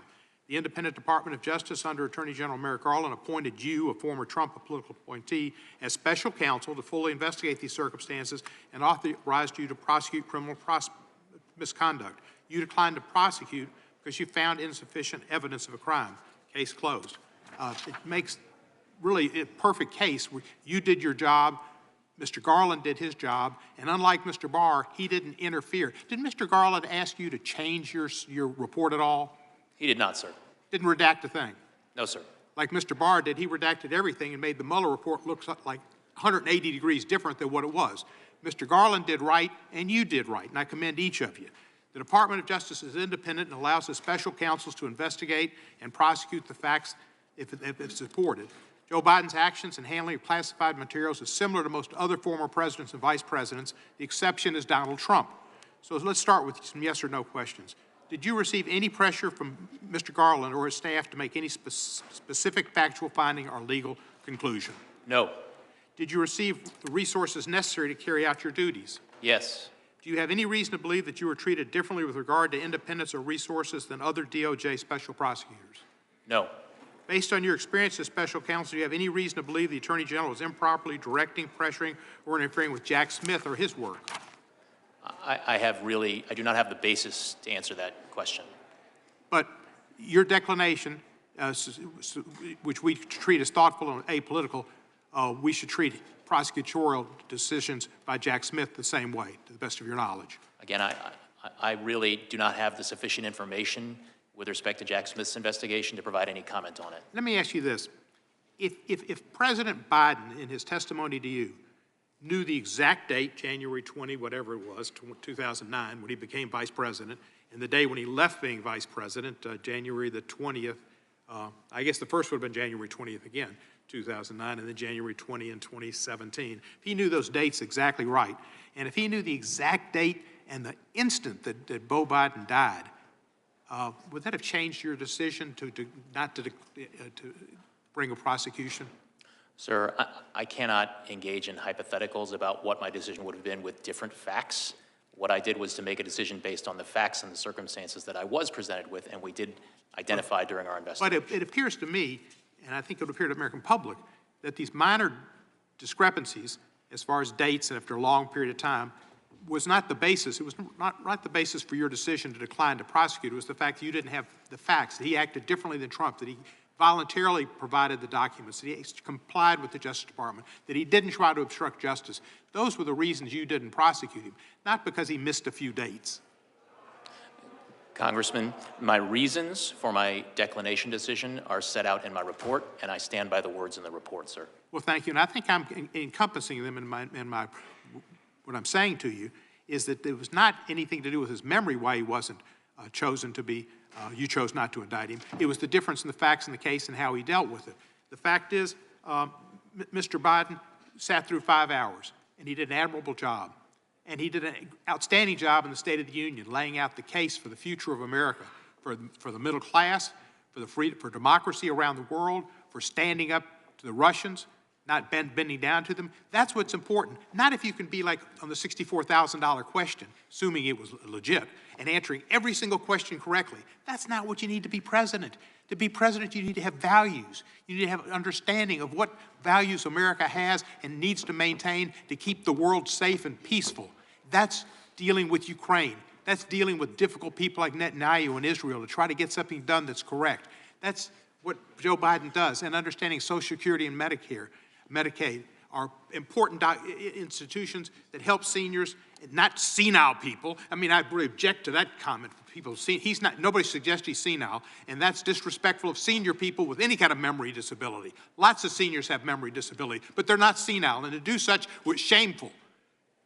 Joe Biden is a competent, good president who knows American values. Gentleman's time has expired. Gentleman yields back. Gentleman from California is recognized for 5 minutes. Thank you, Mr. Chairman.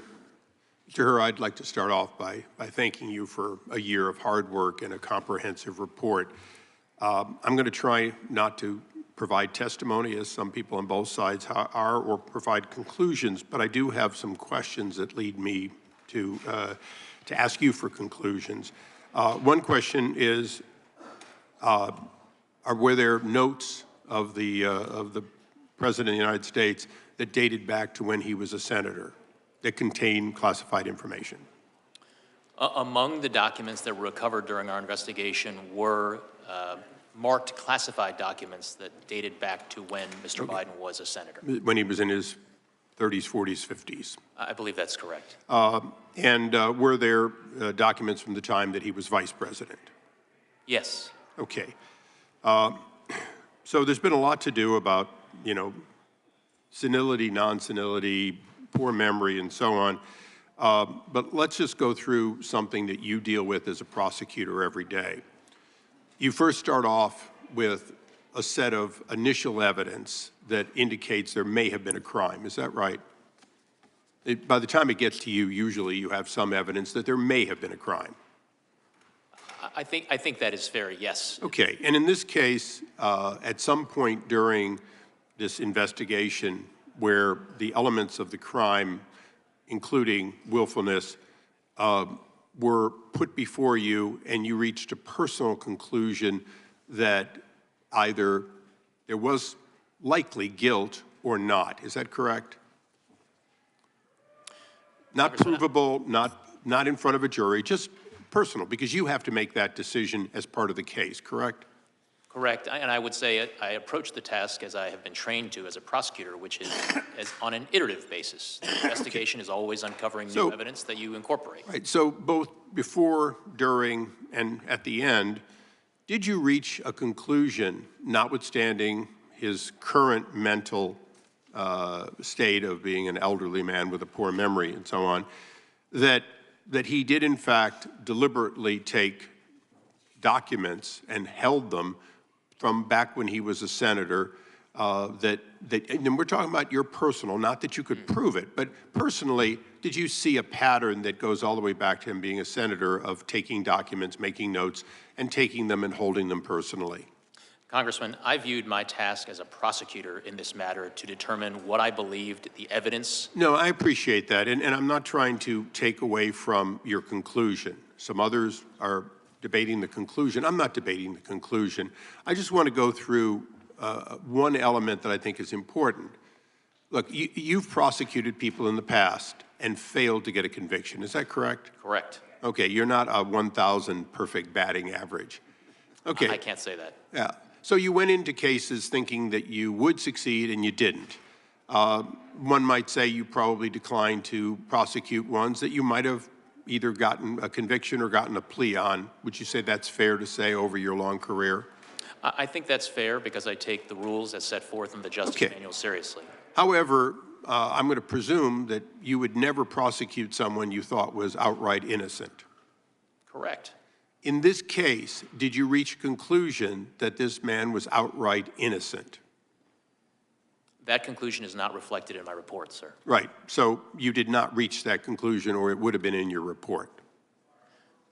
I viewed my task of explaining my decision to the Attorney General as being based on my judgment and my assessment of the evidence. Would a conviction at trial be the probable outcome? And that's And I just want to make sure the record is complete in that, because I think it's extremely important. You did not reach an idea that he had committed no wrong. You reached a conclusion that you would not prevail at trial and therefore did not take it forward. Is that correct? correct, Congressman. Okay. I just want to go through one or two little, these are housekeeping almost. The documents that the president, then vice president, took, which included his own notes, to your knowledge, aren't those covered by the Freedom of Information Act? Potentially. I honestly do not know, Congressman. Aren't they covered by the Presidential Records Act, as every note and every text of the president, the vice president, and members of cabinet are covered? I think different folks would have different views on whether they're covered by the PRA, Congressman. But isn't it true that he left office leaving no copies of that behind, and that alone was inconsistent with an open and transparent individual, correct? I'm not aware of copies of those materials being left behind, Congressman. Okay, I want to thank you, and Mr. Chairman, I want to thank you for the extra few seconds. I yield back. Gentleman yields back. The gentleman from Georgia is recognized. Thank you, Mr. Chairman.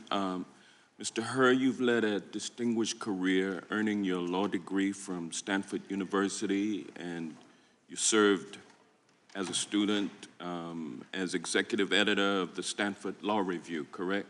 Correct. Then you went on to clerk for Judge Kaczynski of the Ninth Circuit, correct? Yes, sir. After that, you ascended to a clerkship with then Chief Justice William Rehnquist on the United States Supreme Court, correct? Correct.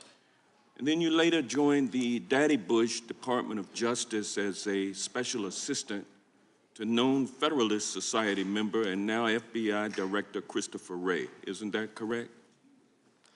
I did spend some time working for former Assistant Attorney General Christopher Wray. And you later joined the Trump Justice Department as the Principal Associate Deputy Attorney General, working as the right-hand man for another known Federalist Society member, Rod Rosenstein. Isn't that correct? I served as Mr. Rosenstein's principal deputy. And then Donald Trump appointed you to serve as U.S. Attorney for the District of Maryland. Is that correct? President Trump nominated me to serve in that position, and I was unanimously confirmed by the United States Senate. That's correct. And thereafter, Attorney General Merrick Garland appointed you to serve as special counsel for the United States Department of Justice to conduct a full and thorough investigation of certain matters to determine whether or not Joseph Biden should be charged with unlawfully removing and retaining classified documents. Isn't that correct? Correct. And nowhere in that order does Attorney General Garland authorize you to conduct an investigation and issue a report on whether President Biden is mentally fit to serve as president. Isn't that correct? That does not appear in the appointment order. And pursuant to your appointment to conclude your investigation, you issued a report that was published by Attorney General Garland, correct? He made it available to Congress, sir. And your report concluded that after a full and thorough investigation, the evidence was insufficient to establish that President Biden had willfully retained classified documents. Isn't that correct? My judgment was that based on the state of the evidence, a conviction at trial was not the probable outcome. And you determined that there was no evidence of willful retention because each time classified documents were discovered to be in the president's possession, the White House notified the National Archives right away. The Biden legal team and the White House fully cooperated with the National Archives during the investigation. Once the DOJ opened the investigation, President Biden and his personal counsel fully cooperated. Isn't that correct? We did identify some evidence of willful retention and disclosure, but we also the point noted is, though, that the president cooperated fully with you. And didn't they never tried to hide any documents from you, did they? The The report does note steps of cooperation taken by the president. Thank you, sir. And last but not least, unlike in the Trump classified documents case, President Biden's counsel never falsely certified that there was no classified documents in the president's possession, correct? The report does include some comparisons and contrasts between the facts alleged in the Trump case and the Biden case. Despite clearing President Biden from being prosecuted, you used your report to trash and smear President Biden because he said in response to questions over a 5-hour interview that he didn't recall how he got the documents. And you knew that that would play into the Republicans' narrative that the president is unfit for office because he's senile. And the American people saw during the State of the Union address that that was not true. But yet that's what you tried to offer to them, and that's why they are having you here today, so that they can expand upon that narrative. And you knew that that's what was going to happen, didn't you? Congressman, I reject the suggestions that you have just made. That is not what happened. Let me move on. Partisan politics played no part whatsoever in my work. You are a member of the Federalist Society, are you not? And fair. Are you a member of the Federalist Society? I am not a member of the Federalist Society. But you are a Republican, though, aren't you? I am a registered Republican. Yes, sir. And you're doing everything you can do to get President Trump reelected so that you can get appointed as a federal judge or perhaps to another position in the Department of Justice. Isn't that correct?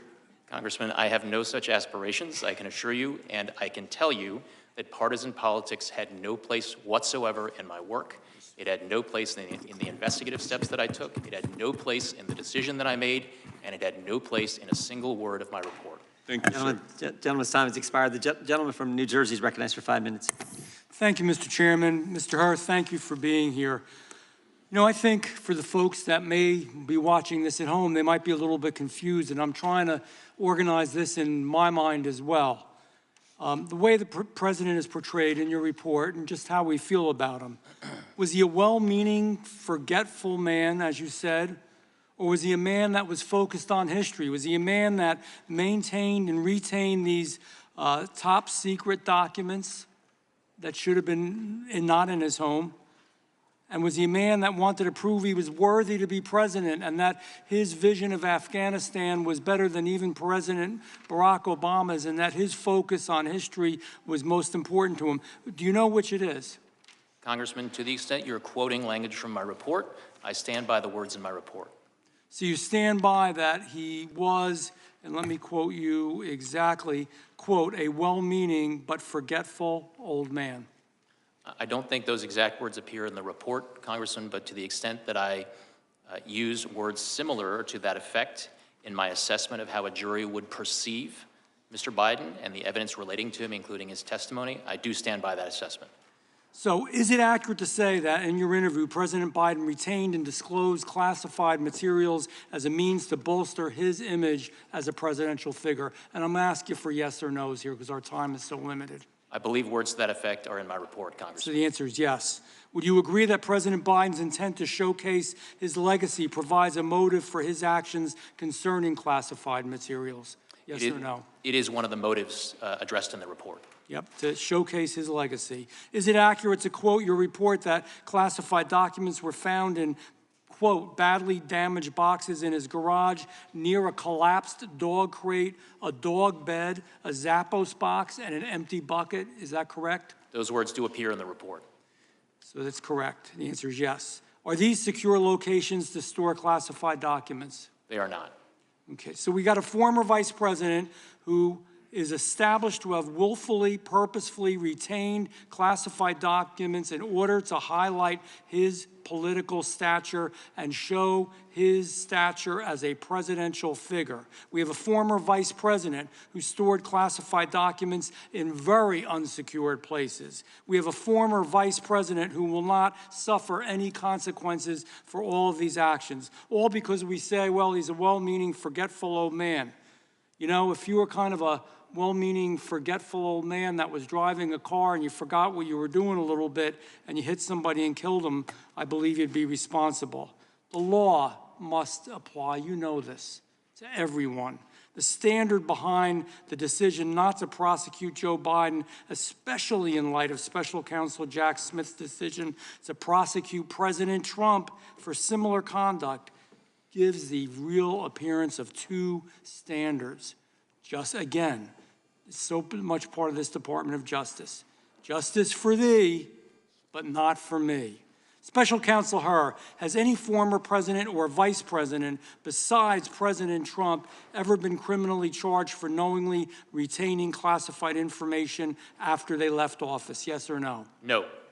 Would you concur that Special Counsel Smith's decision to charge a former president for retaining and disclosing classified information was an extraordinary, unusual, and unprecedented decision? I will not comment on that matter. Well, I'm going to comment. The answer is yes. Special Counsel Hur, these two reports are the culmination, in my mind, of the Department of Justice's two standards, and an example, again, of the Justice Department being weaponized against conservatives. You know, there's another piece to this, too. I have just a few seconds. We know that when his ghostwriter was speaking to him, he also did recordings. And when he did those recordings, it was clear. In fact, I'll try to quote this here. It was a month in 2017, a month after Biden left as VP, he was aware of top secret classified materials that were, quote, downstairs. Is that true? That is reflected in an audio recording, yes. It's reflected in an audio record, you know. So sometimes he may be sleepy, sometimes he may be forgetful, sometimes he may be cognitively impaired. There's no doubt about that. But man, when it came to his personal legacy, the way he wanted to be remembered, to be sure that he was a big deal, in plain English, in the future, he was willingly and knowingly breaking the law. And it's unfortunate that we have a Department of Justice that will treat one person one way and somebody else a different way. It's a sad day for America. Thank you, Mr. Hur. I yield back. Gentleman yields back. The gentleman from California is recognized. Mr. Hur, I want to ask you about some of the differences between the facts involving President Biden and President Trump. But before I do, I want to refer back to your opening statement in which you said that you did not disparage the president in your report. But of course, you did disparage the president. You disparaged him in terms you had to know would have a maximal political impact. You understood your report would be public, right? I understood, based on comments that the Attorney General had made, that he had committed to make as much of my report public as consistent with legal policy and legal requirements. And you could have chosen just to comment on the president's particular recall vis-a-vis a document or a set of documents, but you decided to go further and make a generalized statement about his memory, didn't you? Congressman, I could have written my report theoretically in a way that omitted references to the president's memory, but that would have been an incomplete and improper report in that it did not reflect my analysis and the explanation of my decision. You could have written your report with comments about his specific recollection as to documents or a set of documents, but you chose a general pejorative reference to the president. You understood when you made that decision, didn't you, Mr. Hur, that you would ignite a political firestorm with that language, didn't you? Congressman, politics played no part whatsoever in my investigative steps. But you understood nevertheless, the words didn't you, that I put in my report. Mr. Hur, you cannot tell me you're so naive as to think your words would not have created a political firestorm. You understood that, didn't you, when you wrote those words, when you decided to include those words, when you decided to go beyond specific references to documents? You understood how they would be manipulated by my colleagues here on the GOP side of the aisle and by President Trump. You understood that, did you not? Congressman, what I understood is the regulations that govern my conduct as special counsel. And those regulations required me to write a confidential report for the Attorney General, which you knew would not be explaining my confidential. decision, and that is what I did, Congressman. I followed the rules. You knew it would not be confidential. I followed them. You knew it would not be confidential, didn't you? Sir, the regulations required me to write a confidential report explaining my decision to the Attorney General. Which you knew would be released. It was up to the Attorney General to determine you understood it would be released, did you not? Would be released consistent with DOJ policy. You understood it would be released. You understood it would be released. I understood from the Attorney General's public comments that he would make as much of my report public as he could, consistent with legal requirements and DOJ policy. And you also understand DOJ policy that you are to take care not to prejudice the interests of the subject of an investigation, right? That is generally one of the interests that DOJ policy requires that prosecutors respect. And it was your obligation to follow that policy in this report, was it not? It was also my obligation to write a confidential report for the Attorney General explaining completely my What decision. you did write was deeply prejudicial to the interests of the president. You say it wasn't political, and yet you must have understood. You must have understood the impact of your words. You must have understood the impact of your decision to go beyond the specifics of a particular document, to go to the very general, to your own personal, prejudicial, subjective opinion of the president, one you knew would be amplified by his political opponent, one you knew that would influence a political campaign. You had to understand that. And you did it anyway. And you did it anyway. And let me just go to some of the differences here between the president's conduct and Mr. Trump's. In the superseding indictment, on page 3, it says that Mr. Trump suggested that his attorney falsely represent to the FBI and grand jury that he did not have documents called for by the grand jury subpoena. You didn't find anything like that with respect to Mr. Biden, did you? Congressman, I do not have the Trump indictment in front of me, but I need to address something that you said in your prior question. What you are suggesting is that I needed to provide a different version of my report that would be fit for public release. That is nowhere in the rules. I was to prepare a confidential report that was comprehensive and thorough of an explanation. What is in the rules, Mr. Hur, what is in the rules is you don't gratuitously do things to prejudice the subject of an investigation when you're declining to prosecute. You don't gratuitously add language that you know will be useful in a political campaign. You were not born yesterday. You understood exactly what you were doing. It was a choice. You certainly didn't have to include that language. You could have said, vis-a-vis the documents that were found at the university, the president did not recall. There is nothing more common. You know this, I know this. There is nothing more common with a witness of any age when asked about events that are years old to say, I do not recall. Indeed, they're instructed by their attorney to do that if they have any question about it. You understood that. You made a choice. That was a political choice. It was the wrong choice. Mr. Chairman, I yield back. Gentleman yields back. The gentleman from Arizona. Did special counsel wish to respond to that final question? Yes, Congressman, what you are suggesting is that I shape, sanitize, omit portions of my reasoning and explanation to the Attorney General for political reasons. No, I suggest that you not shape your report for political reasons, which is what you did. That did not happen, Congressman. That did not happen. Gentleman yields back. The gentleman from Arizona is recognized for 5 minutes. Thank you, Mr. Chairman. Thank you, Mr. Hur, for being here. And thank you for your report. I've read it. And I think where you and I might have disagreements, there may be matters of opinion and not necessarily the facts as you've reported them. So I want to go over the elements of the offense that seem to have at least struck my craw is the where you put in here twice that the jury would not likely to find intentionality on the part of disclosure in particular. So I want to talk about that for a second. So if it's not willful, we might say an accident, something negligent, careless, that would not necessarily rise to willful or intentional or purposeful, right? Those are different standards of intent under the law. Yes, sir.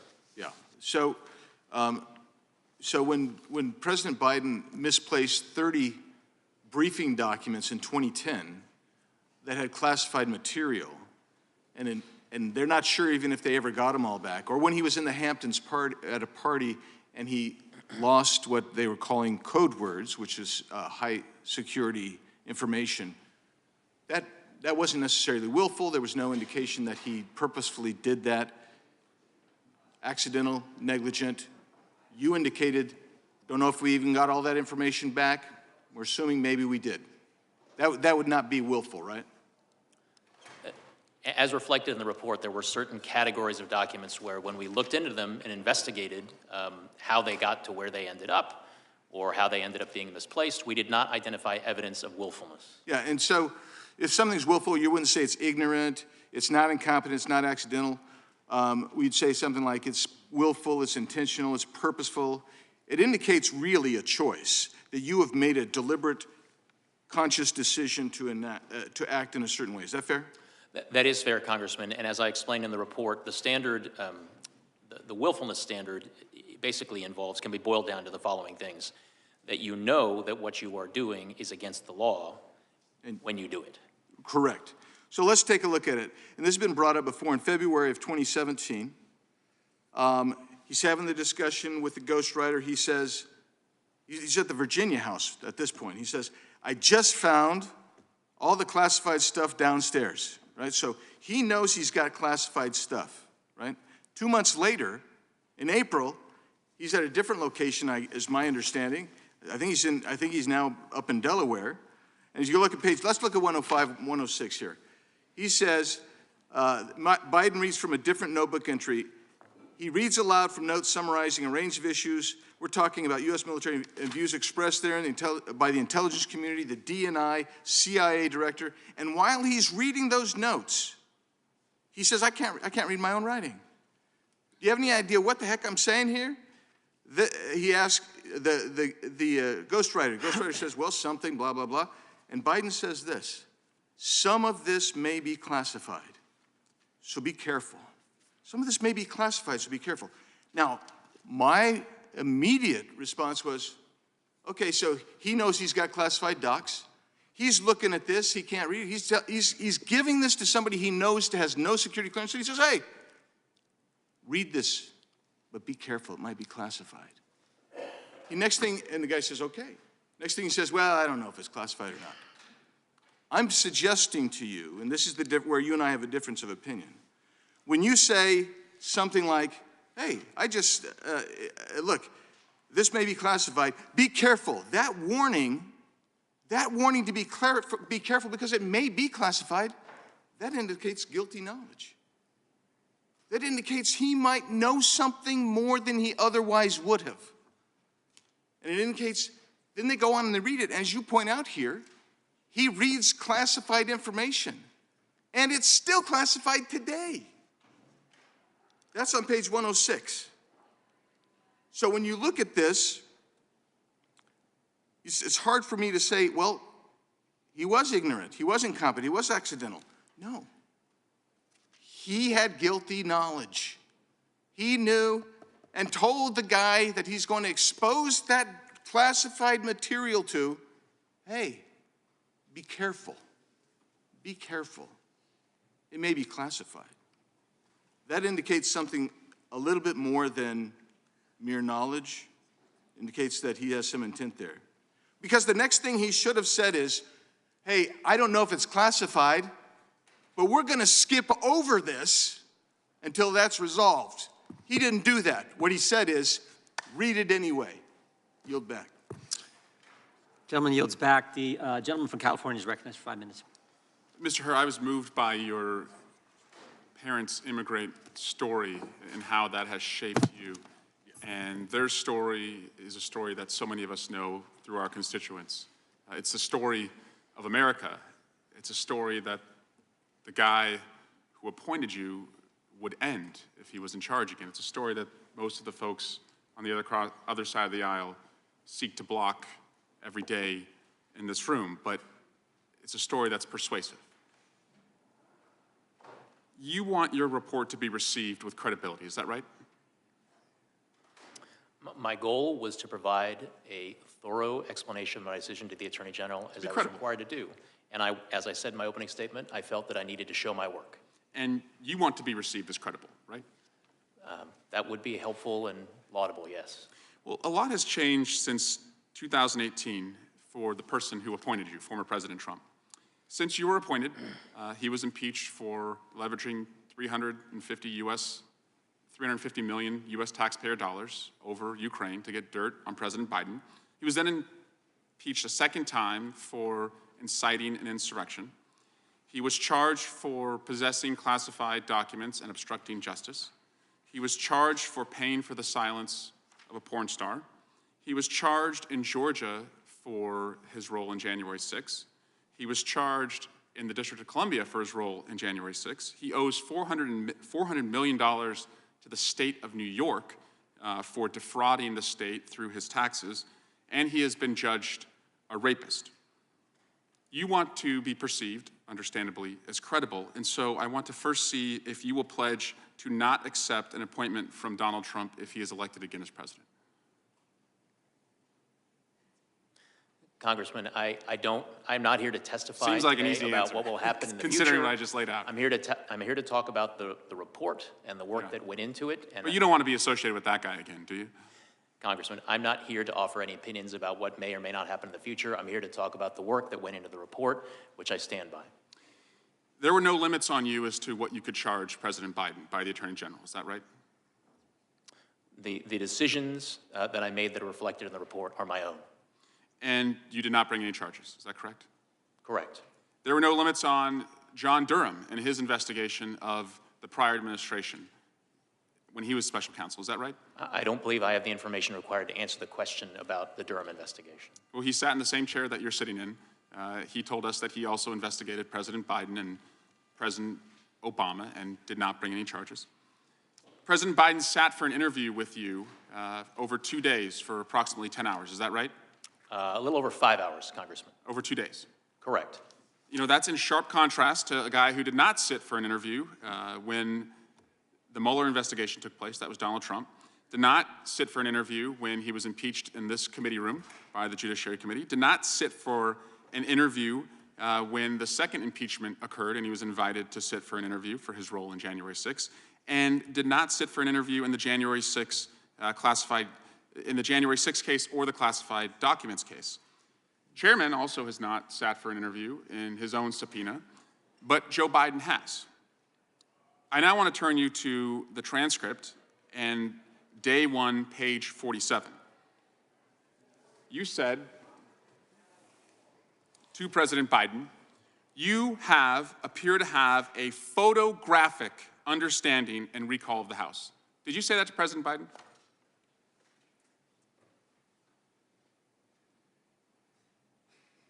Those words do appear on page 47 of the transcript. Photographic is what you said, is that right?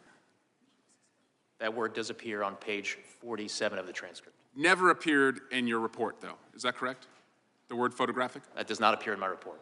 I now want to show you and play a video of what is absolutely not photographic. In the failing New York Times by an anonymous, gutless coward. We are a nation that just recently heard that Saudi Arabia and Russia will repeat. I hope they now go and take a look at the oranges of the investigation. And I watch our police and our firemen down in 7-Eleven, down at the World Trade Center. And we did with Obama.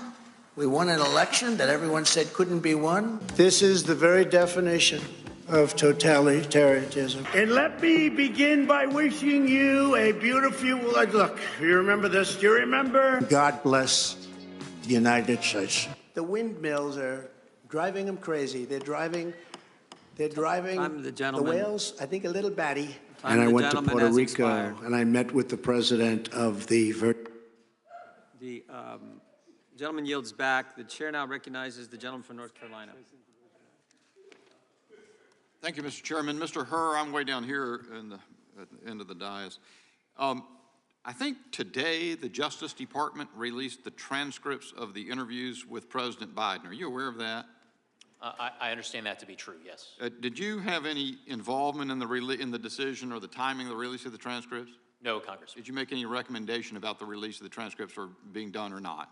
I did not. That was above my pay grade. Yeah, I don't know why they've been released so close to this hearing, but it sort of, it impacts our ability to evaluate your report and ask you questions about it. So, but there's one point, just as an illustration, on 221 of your report, you're describing, I think, it's the Afghan pack or something like that about in 2009, I think is the information came from.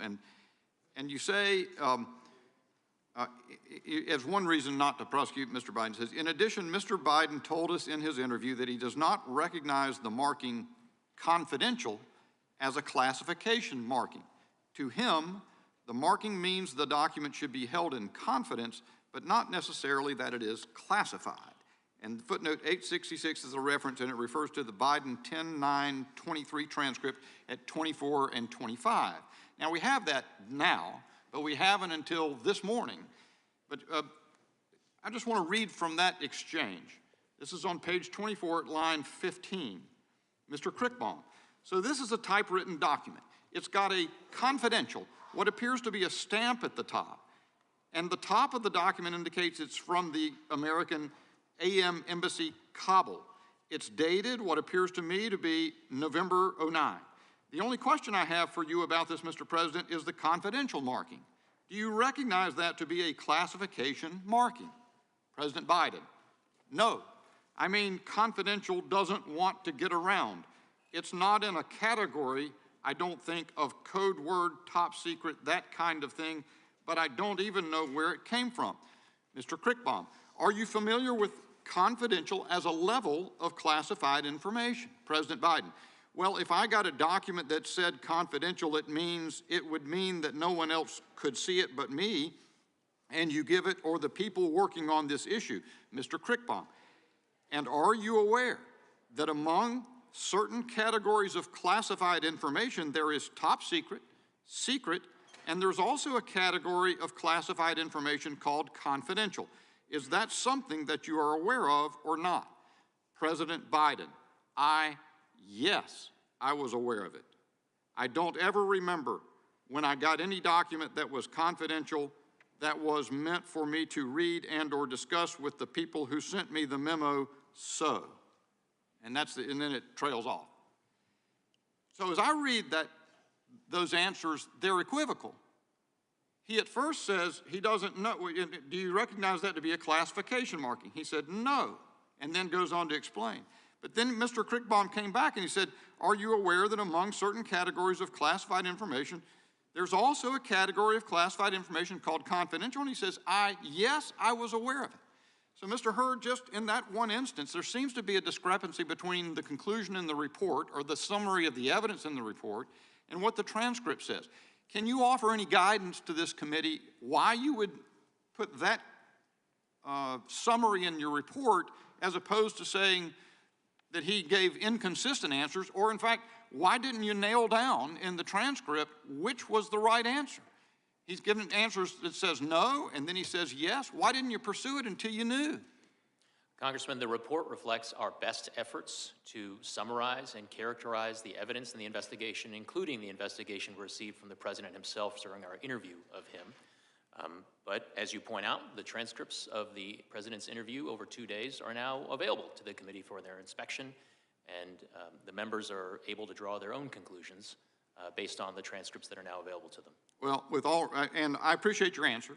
And I certainly think things, you can come up with some details that someone can disagree on, and it has the quality, I know, of some cherry picking because I've just found something, but we've only had a little bit of time to look. I don't think it serves this process well for the Justice Department to dump these transcripts into the public right now. If they were going to be released, they should have been released at a proper time. And I think I'll leave it at that, Mr. Chairman. I'll yield back. The gentleman yield? The gentleman yield? I will yield to the chairman. Just real quick, Mr. Hur, someone earlier said, said something about changing the facts. You said, I'm not going to change the facts, but let's keep the facts the same, but change the subject. If you had the same facts and the individual that you were investigating was 65 and had a good memory, do you reach the same conclusion? Congressman, as I responded earlier to a question along these lines, I am not here to entertain hypotheticals about facts or circumstances that may be different. What I did was assess the evidence and the facts that I obtained in this investigation and make a judgment based on this set of evidence. Fair enough. The chair now recognizes the gentlelady from Washington for 5 minutes. Thank you, Mr. Chairman. Special Counsel Hur, thank you for being here. Thank you for your work. In your investigation, you reviewed more than 7 million documents and conducted 173 interviews of 147 witnesses, including President Biden. Is that correct? Yes, Congresswoman. And your 15-month investigation cost several $1 million and resulted in a comprehensive 345-page report with several dozen pages of appendices. Is it correct that, as it says in the first sentence of your executive summary, that your investigation concluded with an assessment that, quote, no criminal charges are warranted in this matter? Correct. So this lengthy, expensive, and independent investigation resulted in a complete exoneration of President Joe Biden. For every document you discussed in your report, you found insufficient evidence that the president violated any laws about possession or retention of classified materials. The primary law that you analyzed for potential prosecution was part of the Espionage Act, 18 U.S.C. 793E, which criminalizes willful retention or disclosure of national defense information. Is that correct? Congresswoman, that is one statute that we analyzed. I need to go back and make sure that I take note of a word that you used, exoneration. That is not a word that I'm appears going in to the report, continue and with that's my not part of my questions. task as a I'm going to prosecutor. continue with my questions. I know that the term. That I ultimately reached I related know to that whether the term. sufficient evidence existed such that the likely You outcome you would exonerated be a him. conviction. I know I that did the not term exonerate him. willful That word does not appear in retention the has a. report, Congresswoman. Mr. Hur, it's my time. Thank you. I know that the term willful retention has a particular legal meaning, and I want to make sure that that meaning is absolutely clear to the American people before we go any further. As you wrote in your report, to prove as a matter of law that the president, quote, willfully retained any documents, you would need to prove beyond a reasonable doubt two elements. First, that the president knowingly retained or disclosed national defense information, and second, that he knew that this conduct was unlawful. Is that correct? That's correct. And to be And I'm sorry, Congresswoman, that it was national defense information. That's an important third element. Okay, thank you. To be very, very clear, you did not find sufficient evidence to prove either of those elements beyond a reasonable doubt to show that Mr. Biden willfully retained any of the classified national defense materials that were recovered during your investigation, correct? My conclusion was that the admissible evidence was not sufficient to make conviction at trial a probable outcome. Not sufficient. Thank you. Let me ask you about a few specific examples so the American people are clear. One set of documents was discovered by investigators in the president's Delaware home. His staff had assembled those documents into binders in 2014 to prepare him for an event with Charlie Rose. Some of the documents in those binders were marked classified. You reviewed all of the facts surrounding the classified documents in those binders, and you determined, and this is a quote from your report, these facts do not support a conclusion that Mr. Biden willfully retained the marked classified documents in these binders, correct? That language does appear in the report. You also reviewed another set of classified documents from the president's home related to the Afghanistan troop surge in 2009, and you evaluated whether the president willfully retained such documents in his Delaware home or a home that he rented in Virginia in 2017. In your report, you said that there was, quote, a shortage of evidence, end quote, for any wrongdoing, and, quote, other innocent explanations for the documents that we cannot refute, end quote. Are those quotes correct? Congresswoman, if you have particular page sites for those quotations, I'd be happy to confirm their accuracy. Page 6. It's right up on the screen. With respect to the two quotes that are on the screen, in addition to this shortage of evidence, there are other innocent explanations for documents we cannot refute, and we conclude the evidence is not sufficient to convict, and we decline to recommend prosecution. I was just going to get to that, and you concluded that, quote, the evidence is not sufficient to convict, and we decline to recommend prosecution, end quote. Those are your words in the report, correct? Those words appear in the report. Thank you. President Biden's counsel discovered a different set of documents at the Penn Biden Center and voluntarily turned them over to the FBI. Those documents contain national security information, but you determined that you could not, in fact, prove that President Biden willfully retained those documents because, quote, the evidence suggests that the marked classified documents found at the Penn Biden Center were sent and kept there by mistake. Therefore, we decline any criminal charges related to those documents, end quote, correct? The language, we decline any criminal charges related to those documents, does appear at page 311 of the report. Thank you. You also reached a similar conclusion regarding the documents found in President Biden's Senate papers at the University of Delaware. Quote, for these reasons, it is likely that the few classified documents found in Mr. Biden's Senate papers at the University of Delaware were there by mistake, correct? That language does appear at page 325 of the report. So it seems to me that the crux of the report, the main story, is that you found insufficient evidence to prove beyond a reasonable doubt that President Biden willfully retained any classified materials. That is the story of this report. And I yield back, Mr. Chairman. The gentlelady yields back. The gentlelady from Indiana is recognized. Thank you, Mr. Chairman. I just thank you, Special Counsel, for being here in these challenging times. And I want to tell you a few things that is interesting for me. You obviously could see that there is a motive, there is a legacy. You obviously see that there was a willful retention of these documents, but it's interesting for me that when you talk about sympathetic, well-meaning older man with elderly man with a poor memory, it seems like every attorney would advise you to be sympathetic and be well-meaning, and it seems like the whole FBI needs to do, based on my hearings here, I need to do check on amnesia because everyone says doesn't recall. So it seems to me that it might have been something way more in his recollection. There's a typical I don't recall, because that's what everything's like, that's I've learned it here. So is there something more than that, that just I don't recall something for you to actually decide? Because it seems that this is the core of the whole investigation. Why didn't you pursue further the charges? Congresswoman, my judgment as to how a jury would likely perceive and receive and consider evidence relating to all the evidence that would be put in by both the government and the defense at trial, it was based on a number of different sources, from documents, including various recordings, some of them from the 2016-2017 timeframe, some from our interview with the president in October of 2023. I think what you're asking about specifically is how the president presented himself during his interview in October of last year. And of course, I did take into account not just the words from the cold record of the transcript, but the entire manner in living color, in real time, of how the president presented himself during his interview. Hopefully he didn't outsmart you and all of us. But before I yield, I just wanted to actually just comment on something, Mr. Raskin mentioned about, us not remembering communists. I actually grew up under communists, and I have a very good recollection what it is.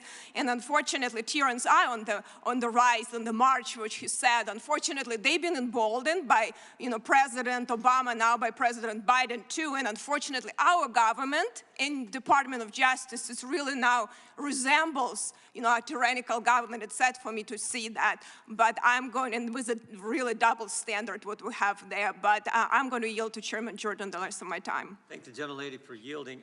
Mr. Hur, during your one-year investigation, did you have communications with the White House and the White House counsel in particular? Yes. I think you had I got 5 letters that they, and they communicated with you regarding your investigation. Is that accurate? We received a number of letters from White House counsel's office, and as well as the president's personal counsel. Right, they're either special counsel or personal counsel, I see, who signed the letters. And did the White House get the report before the report was made public? We did provide a draft of the report to the White House counsel's office and members of the president's personal counsel team for their review. No, I understand. And did the White House then, once they got the report before it went public, did the White House try to weigh in with your investigation on elements of that report and, frankly, get the report changed? They did request certain edits and changes to the draft report. Yeah, I see that in the February 5th letter. Did they only correspond with you?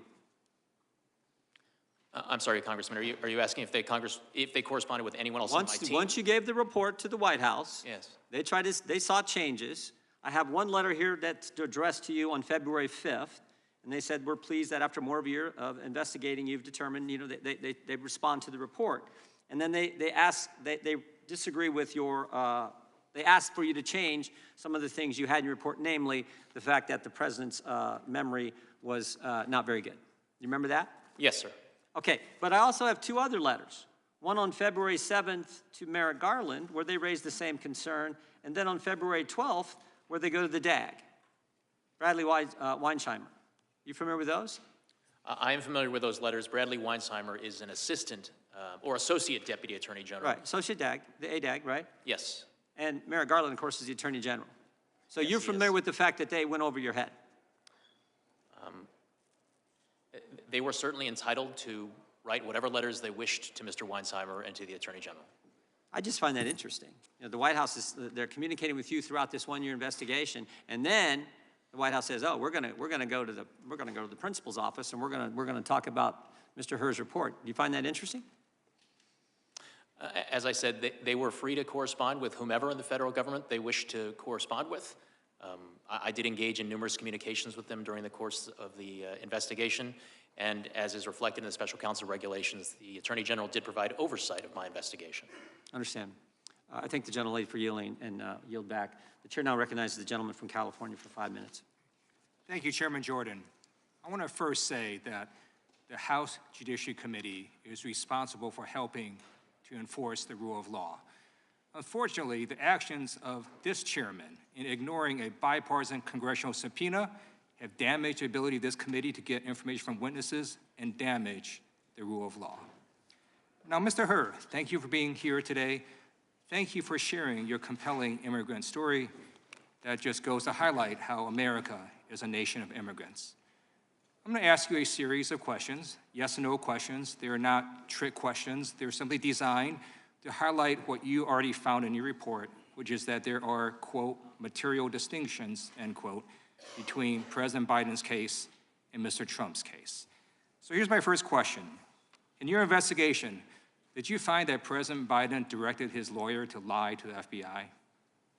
We identified no such evidence. Did you find that President Biden directed his lawyer to destroy classified documents? No.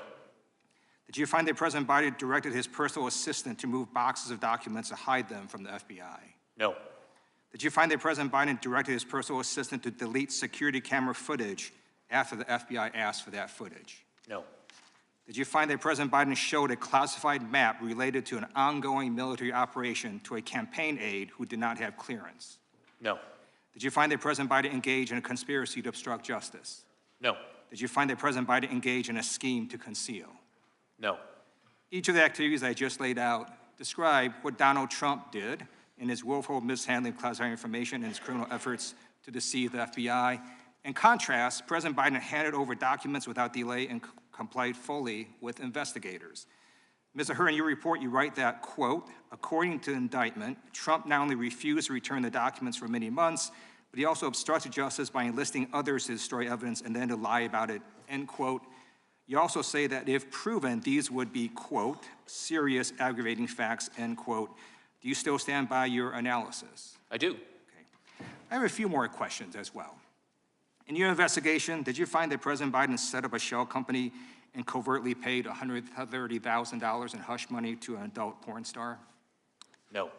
Did you find that President Biden directed his lawyer to pay $150,000 in hush money to a former Playboy model? No. In your investigation, did you find that President Biden called the Georgia Secretary of State to demand that he, quote, find 11,780 votes? No. Did you find that President Biden devised a scheme to organize a slate of fake electors to undermine a free and fair election? No.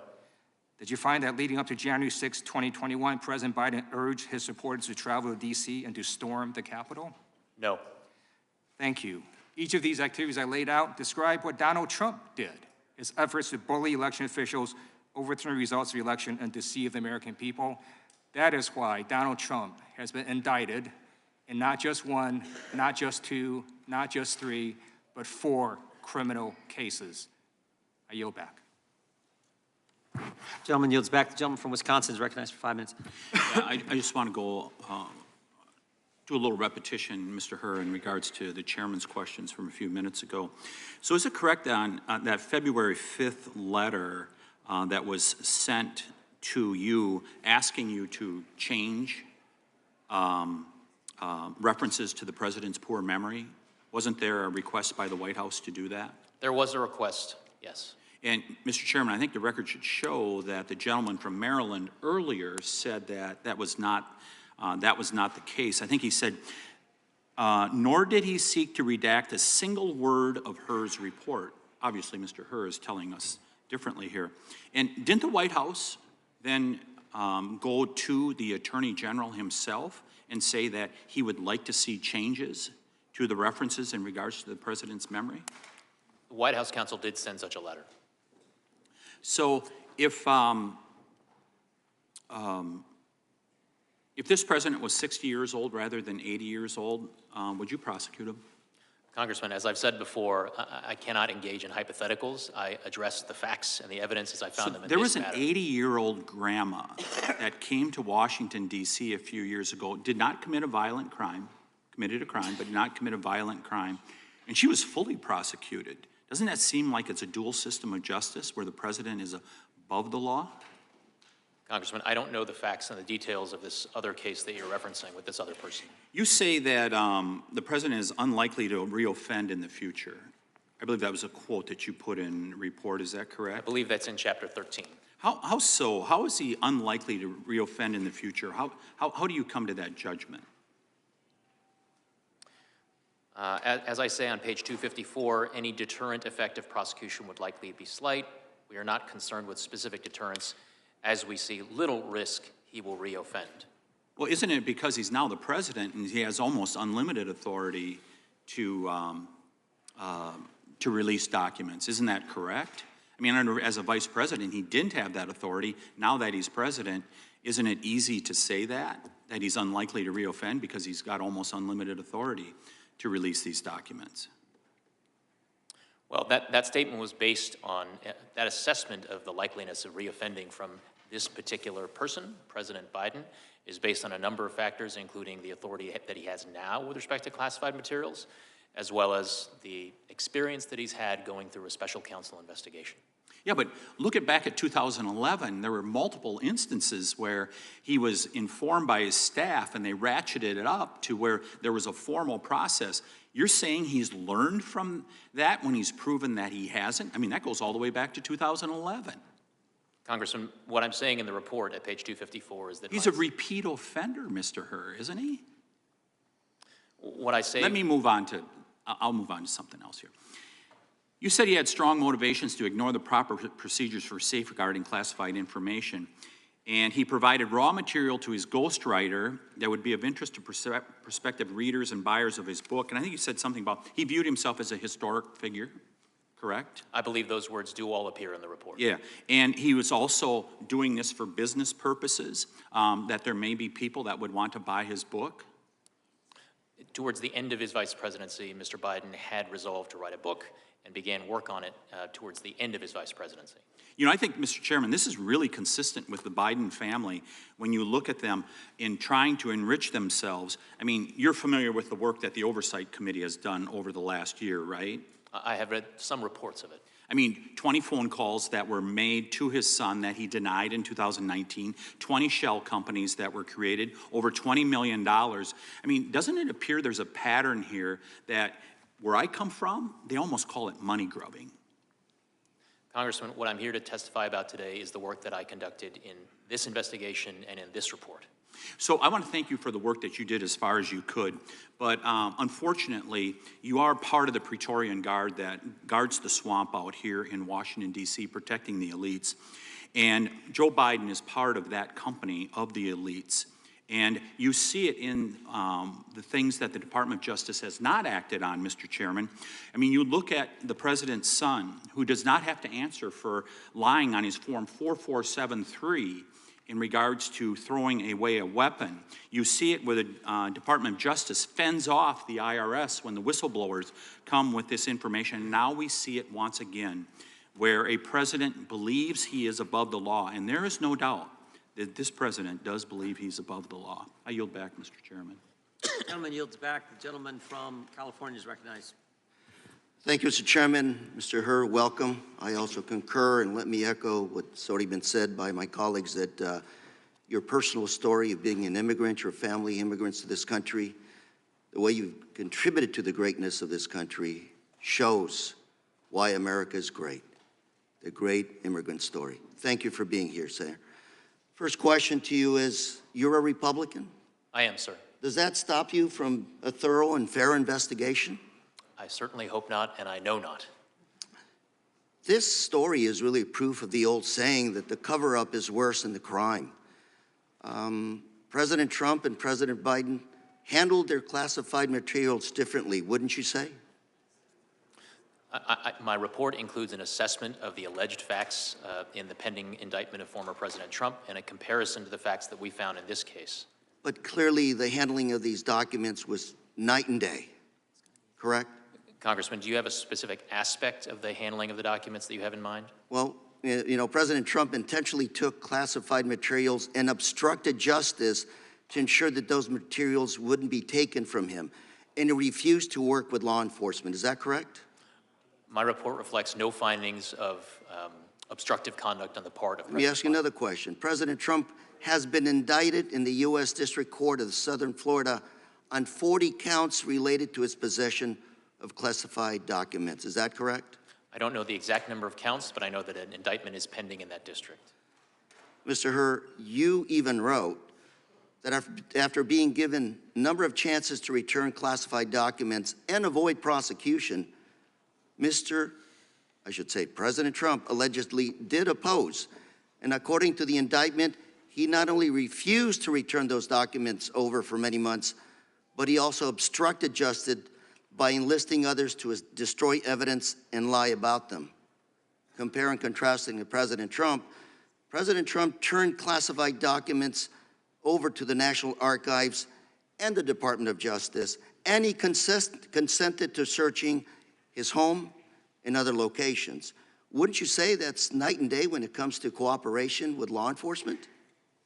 Congressman, the report does include an analysis and a comparison of the facts that are alleged with respect to former President Trump, and does detail steps of cooperation that the president and his team took with respect to my investigation. I would say, President Biden, you had his full cooperation in this investigation. The report includes cooperative steps that the president took. Would this be a factor in your decision to prosecute? It was a factor, and I explained it as such in the report, Congressman. And you stated that the recommendation not to prosecute had nothing to do with the Department of Justice policy not to indict the sitting president. Is that correct? What the report says that even if it were not current Department of Justice policy that a sitting president may not be indicted on federal crimes, I would reach the same conclusion that criminal charges are not warranted. Mr. Hur, have you set new precedent here today? To the extent that the Department of Justice makes enforcement decisions or non-enforcement decisions in particular cases, those are precedents, those are events that future prosecutors do look to in an endeavor to make sure that federal law is applied consistently over time. Mr. Hur, I'd say based on your education and your career experience, you're a very, very competent prosecutor, a very, very well-prepared attorney. I'm going to ask you one more time. Does the fact that you're a Republican, does that stop you from a thorough and fair investigation?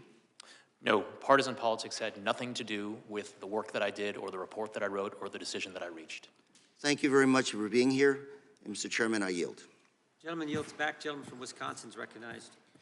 Attorney Hur, Webster's dictionary defines senile as exhibiting a decline of cognitive ability, such as memory associated with old age. Mr. Hur, based on your report, did you find that the president was senile? I did not. That conclusion does not appear in my report, Congressman. You felt, though, that the president's memory or lack thereof was a critical reason to decline prosecution. The reason I'm asking this is whether you believe the president would be fit to stand trial, or do you think his lawyers would argue his incompetence to stand trial due to his state of mind? Also, you know, was he in a place to actually be questioned? Congressman, my report, to the extent that it addresses the president's memory gaps that we identified and the evidence that we obtained during our investigation, they are addressed in the context of determining how the jury would perceive, receive, and consider evidence relating to whether or not the president had willful intent when it came to retaining or disclosing national defense information. Very good. I'd like to focus my questioning on Chapter 14 of your report, the classified documents found at the Penn Biden Center. You state in your report that the documents found at the Penn Biden Center were the most highly classified, sensitive, and compartmentalized materials recovered during your investigation. Is that correct? That is correct. Many of the documents came from Mr. Biden's West Wing office. That's also correct, isn't it? I believe that is reflected in the report. Did you ask if he had packed the boxes himself? I believe that was one of the questions that we asked, and that is reflected in the transcript now available to the committee. I think it's important. How would you characterize the packing of these boxes? Was it slow and meticulous, or were they packed in haste without much scrutiny at all? I don't recall off the top of my head exactly how he characterized it, but I think the gist of the evidence is that the manner in which files were packed up and moved out at the end of the Obama administration was in something of a rushed manner. Very good. According to your report, the boxes were moved between multiple offices, between Mr. Biden departing his West Wing office in January of 17 and his arrival at the Penn Biden Center's permanent offices in October of 17. Were any of these offices authorized to store classified information? No. When the boxes finally arrived at the Penn Biden Center's permanent offices, how were they stored? I believe when the materials were recovered, some of them were stored in a storage closet, and I believe others of them were in file cabinet drawers. So But what's your I would refer assessment? you to the report. What's your assessment on security and access control measures at the Penn Biden Center? That was something that we looked at. There were some security access controls at the Penn Biden Center, but we did get a handle on people who had access to the office space during the time period when we believed the materials were there. And there were other people, including students and some foreign dignitaries, that visited that facility at the time. Very good. You anticipated my next question. So when the boxes were discovered to have classified documents more than 5 years later, who discovered these boxes? It was Patrick Moore. Is that correct? Correct. One of the president's personal counsel. And did Mr. Moore have some type of active security clearance at the time? No. How about the executive assistant at the Penn Biden Center? No. On page 265 of your report. I'm sorry, Congressman, I may have misspoken there. I am not certain whether or not that executive assistant had an active security clearance at the time. Very good. On page 265 of your report, you stated, when interviewed by FBI agents, Moore believed the small closet was initially locked and that the Penn Biden Center staff member provided a key to unlock it, but his memory was fuzzy on that point. But an interview with Mr. Biden's executive assistant seemed to contradict his statement. Do you remember this exchange, and did in fact it contradict each other? Sir, you're asking if I remember the exchange with Mr. Moore during our interview with him? Right. Do you remember them contradicting each other? I don't remember that contradiction specifically, but generally during the interview, sometimes we heard things from some witnesses that were in tension with what we heard from other witnesses, and we did our best to resolve those conflicts. Just very quickly, in total, the National Archives discovered 9 documents totaling 44 pages with classification markings. Is that correct? From the Penn Biden Center, yes. And you declined charges because in summarizing your analysis, you couldn't prove beyond a reasonable doubt that retention of the documents was willful. Correct, sir. Very good. I yield back. Gentleman yields back. Gentlelady from Pennsylvania is recognized. Thank you, and thank you, Mr. Hur, for your testimony today. With all the posturing that we've heard thus far this morning, I think it's important that we refocus and remember the conclusion that you reached on the first page and in the very first sentence of your report, which was, we conclude that no criminal charges are warranted in this matter. Did I read that accurately? You did, Congresswoman. Okay. Your report also says, in addition to this shortage of evidence, there are other innocent explanations for the documents we have not been able to refute. Did I read that correctly? Congresswoman, if you would give me a page citation, I can. Page 6. 6.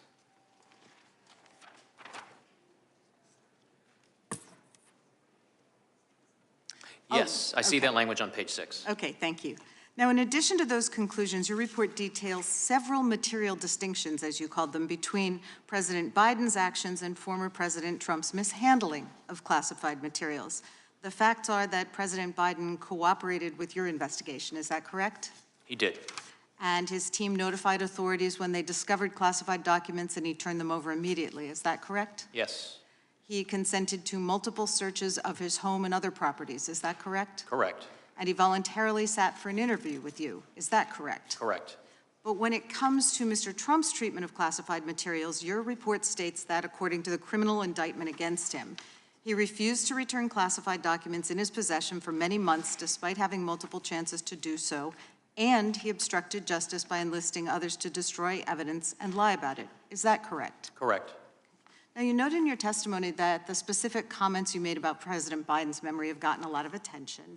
And as we've seen today, our Republican colleagues are again and again trying to weaponize those comments in a cheap attempt to score political points. But as someone who's participated in trials, you know that witnesses, regardless of age, often have difficulty recalling specific statements or facts when asked about them many years after those facts. So let's take a quick look at a differing witness experiencing a lapse in memory during a deposition.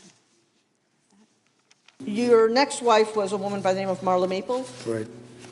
And sitting here today, do you recall what years you were married to Ms. Maples?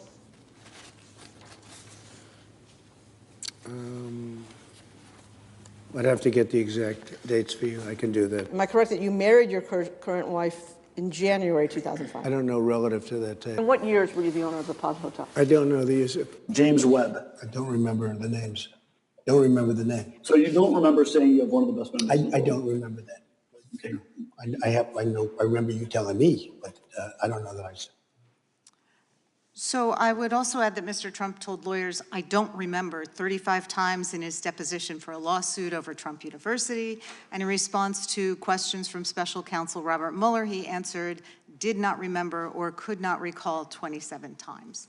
Now, Mr. Hur, you've said today that DOJ process and regulations required you to assess whether a jury would find Mr. Biden to be a credible witness, correct? I'm not sure that I said those words exactly, but of course, in my view, how a jury would perceive Mr. Biden if he elected to testify in his own defense at a trial, that would be part of the whole ball of wax that jurors would consider in determining whether he had willful intent in retaining or disclosing national defense information. Sure. Do you have any reason to believe that the special counsel who investigated and charged Mr. Trump with willful retention of classified documents would have failed to make an assessment of whether the jury would find Mr. Trump to be a credible witness? I don't have any information relating to what, how, I'm not qualified basically to answer that question as to what went into Mr. Smith's decision-making. But you are qualified to say what are the normal procedures followed by a special counsel, correct? I'm familiar with the rules as set forth in the Justice Manual and my understanding of how to apply them. And in fact, what you did? Correct. Okay. So I would suggest that we can all assume that the fact that Mr. Trump was charged with multiple counts of willfully concealing classified documents suggests that the special counsel in that case determined that Mr. Trump's denials are not credible. At this point, I would ask unanimous consent to enter into the record an excerpt from the committee's transcribed interview with Stephen D'Antonio, former assistant director in charge of the FBI Washington field office on July 7th, 2023, in which he explained the urgency for the FBI to retrieve and secure classified documents from Donald Trump's estate because they contained national security information that should not be viewed by anyone without the proper security clearance. Even Mr. D'Antonio himself could not view the documents given their high security clearance, despite being the assistant director in charge of the FBI Washington field office. Thank you. Without objection, gentlelady yields back. Gentleman from Oregon is recognized for 5 minutes. Thank you, Mr. Chair. I was quite interested in the dates that are set forth in your report, Mr. Hur. And the reason I'm interested is because I keep getting confused between the 2017 date and the 2024 date as to the condition of the president's memory. And so was there a difference? Because when I look at it, it seems like his memory was bad in 2017, and then it was bad today.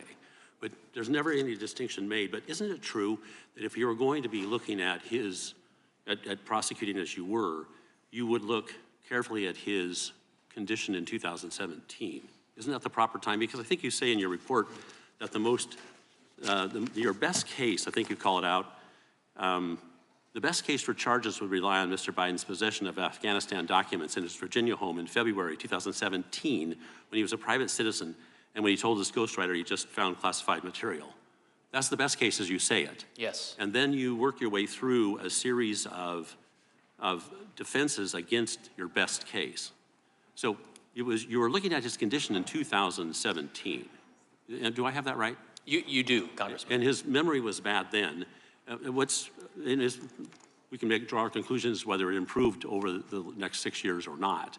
But I just want to make sure it's clear that we're looking at his condition in 2017, which you then find as you go through the list of defenses that is his memory is bad, his memory is bad, his memory is bad. There's about 6 or 7 defenses here. And so what it gets me to is this question. And I actually pulled this quote out of something I read this morning, that perhaps your report concluded, and perhaps it did not, that the president is, quote, incapable of being held accountable. But that's not quite what happened, is it? You didn't find that he was incapable of being held accountable, did you? I did not. Those words do not appear in my report. They do not. But you reached a conclusion that you didn't have the evidence, but then your report continually recites these defenses. And I'm having a hard time putting the two together. If you didn't have the evidence, why do you persist in reciting these defenses? Congressman, I wrote my report as an explanation of my decision to decline charges as to President Biden. And the way that I came up with that explanation and wrote it in my report for the Attorney General is the following. The approach that I took was a prosecutor envisioning what would be the probable outcome of trial if we charged this case, if we presented the evidence to a jury, and not only the government presenting the evidence to a jury, but what would happen if the defense lawyers also got a chance to try to poke holes in the government's case at trial. And with respect to one of the several potential defenses that I lay out in the report, one of them does focus on the president's memory-related issues. That is a defense that the president's defense lawyers may well present at trial. And a jury is going to be confronted with at least 3 separate sets of evidence relating to the president's memory. One is from the recordings in 2016 and 2017 from the ghostwriter. But if I may, forgive me for interrupting, but I'm limited on time as everybody else was. But you say, I think, that the evidence suggests he is incapable of forming, or you're incapable of proving, intent. There's kind of a bit of a difference there, right? You may well have had the intent, but you could not of holding these documents, and I hate to say hiding the documents, but you couldn't prove it. So what you did instead is fell back to the various defenses that might also be asserted against you. Kind of a heap of rationale for not pursuing the president. Is that, do I have it right now?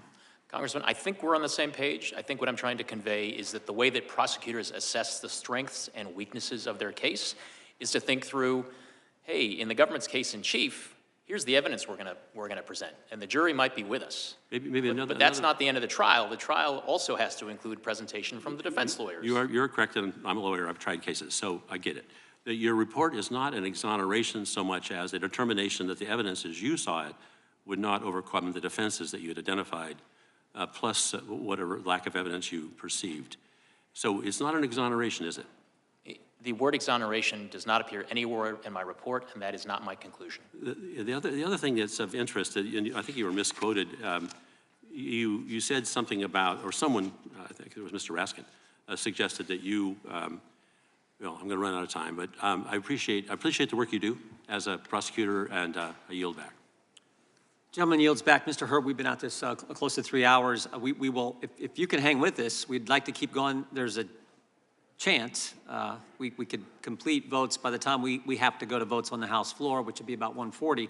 I can keep going, Chairman. Okay, then we'll try to do that. There's a chance we may not too, but I just wanted you to know the lay of the land. Now I yield to the gentleman from Colorado. Thank you, Mr. Chairman. Thank you, Mr. Hur, for your testimony and for your service as a prosecutor at the Department of Justice. I want to focus a bit more on the progress of the investigation and kind of some process questions. So you were appointed by Attorney General Garland as special counsel to investigate the president's handling of classified documents in January of 2023, correct? Correct. And Attorney General Garland, of course, as you know, was nominated by President Biden to serve in his role. Correct. During your 15-month investigation, did the Attorney General attempt to interfere with your investigation? No. Did he impede your investigation in any way? No.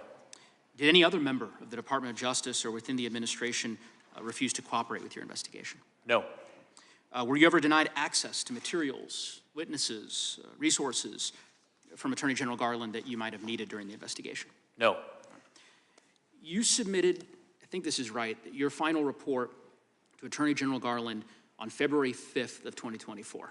Correct. Right, okay. And it was then released publicly 3 days later, on February 8th of 2024, is that right? I believe that's true, yes. In the final report that was released, were any of your substantive findings redacted or changed in any way? No. None of your findings were modified by the Attorney General? No. Did the Attorney General issue any kind of statement or a letter attempting to describe the contents of your report? No. Okay. You're familiar, I know, I'm sure, with the investigation that was conducted by Special Counsel Mueller years ago with respect to the former president. Yes. And at that time, Attorney General Barr was in charge of the Justice Department. He sat where you sat in this committee. I remember it well, just a few short years ago, testifying on the nature of that particular investigation. Are you familiar with the way in which he released that report and characterized it? Yes. Okay. Very different from the way that Attorney General Garland conducted this particular release. I take it you'd agree with that. They were not the same approach. Not the same approach, right? In the case of Attorney General Garland, no impeding or interfering with your investigation in any way whatsoever, releasing the report in full to the American public, not attempting to mischaracterize it or describe it in any way. Dissimilar from Attorney General Barr, who 5 years ago, as you recall, after Special Counsel Mueller submitted his report to the Department of Justice, took nearly a month to release the report to the American public, heavily redacted, and not before he had issued a letter of his own to the leaders of the Senate and House Judiciary Committees, mischaracterizing the contents of that report. That distinction and difference is very important because from your testimony, at least from what I gleaned from your testimony, is that Attorney General Garland acted appropriately and ethically with respect to this investigation. I take it you agree. Attorney General Garland did not interfere with my efforts, and I was able to conduct a fair, thorough, and independent investigation. Very different approach, as you said, from the way in which the Department of Justice, unfortunately, tragically, functioned under the former president. I'm going to yield back the balance of my time. Gentleman yields back. Gentleman from Alabama is recognized for 5 minutes. Would the gentleman yield for 10 seconds? Gentleman from... Yes, sir. Yeah, I would just point out to the gentleman from Colorado's last point, there was one big difference. Bill Barr didn't name Bob Mueller as a special counsel. Bob Mueller was named by Rod Rosenstein. That's a huge difference in how this whole thing works. I now yield back to the gentleman from Alabama. Thank you, Mr. Chairman. Mr. Hur, in your report, you cited principles of federal prosecution and observed that, and I quote, historically, after leaving office, many former presidents and vice presidents have knowingly taken home sensitive materials related to national security for their administrations without being charged with crimes. And this historical record is important context for judging whether or why to charge a former vice president or former president, unquote. Why is examining this history so important? Congressman, one of the reasons that it was important was because it would bear on how a jury would perceive, how a jury would decide whether or not criminal willful intent was formed by the person retaining or disclosing the national defense information at issue. Has there been an exception to this in the history of the nation? Have we charged any former presidents? As I state in the report, to my knowledge, there is only one exception, and that is former President Trump. Given the history, is it fair to say it's preferable not to charge a former president or a vice president for allegedly mishandling classified documents, in your opinion? Congressman, I can't articulate a preference, whether it's preferable. All I can talk about is the work that I did, the facts that I found, and the decision that I reached in my case. Mr. Hur, what's the difference in a U.S. Senator having documents and a former president of the United States? For purposes of proving willfulness, I believe that there would be a number of differences in terms of the types of access and the ease with which presidents, while in office, can access classified information as compared to the access privileges that senators have. Can presidents declassify documents that they have in their possession? I believe under certain circumstances, yes. Former presidents as well? Congressman, I confess this is not an area of the law that I've looked into or explained in my report, and I'm here to talk about the work that is reflected in the report. Well, let me say this, sir. You have a reputation beyond reproach, and I just want you to know that. I think that President Biden ought to be thankful that the Attorney General appointed you to investigate his case. But you have a special counsel colleague by the name of Jack Smith who cannot lay claim to such a reputation. Isn't that right?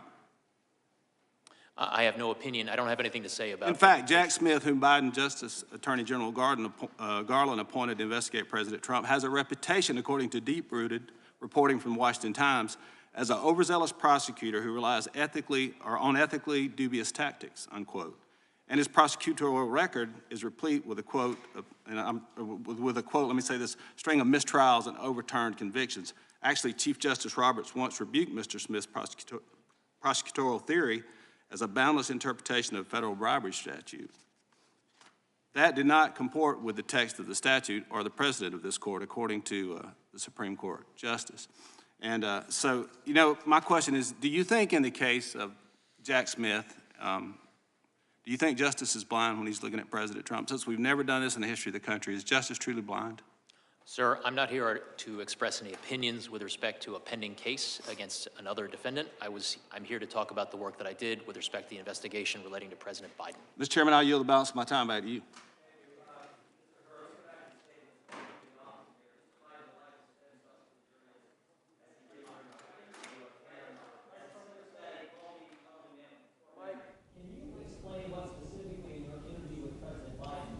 You to this conclusion.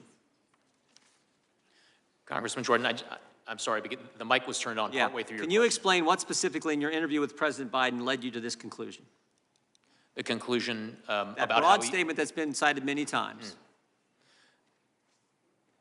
The totality of the time that I spent with the president during his voluntary interview was something that I certainly considered in framing my assessment and articulating it in the report. And that includes not only the words in the cold record of the transcript of the interview, but also the experience of being there in the room with him and, frankly, considering how he would present to a jury in a criminal trial if charges were brought. But I guess I'm asking specifically. I know you cited in the report the dates that he couldn't remember when he was vice president, when he began, when his term ended. You cite that in the report. Is there anything else specifically that stands out from that interview with the president? A number of things stand out, and again, I'm aware that the transcript has now been made available.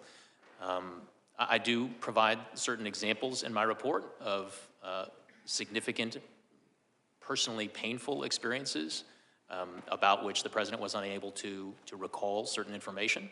I also took into account the president's overall demeanor in interacting with me during the 5+ hour voluntary interview. So it was a wealth of details about being there in the moment with the president, including his inability to recall certain things. And I'll also say, as reflected in the transcript, the fact that he was prompted on numerous occasions by the members of the White House counsel's office. I read that. The brief look I had at the transcript this morning, because we just got it this morning, I saw some of that. Chair, now recognize the gentlelady from Texas, or excuse me, Pennsylvania. I'm used to you being down there. The gentlelady from Pennsylvania. I got an upgrade. Okay. Thank you, Mr. Hur. Thank you, Chairman. Thank you, Mr. Hur, for your service to our country, for your team's service in this investigation.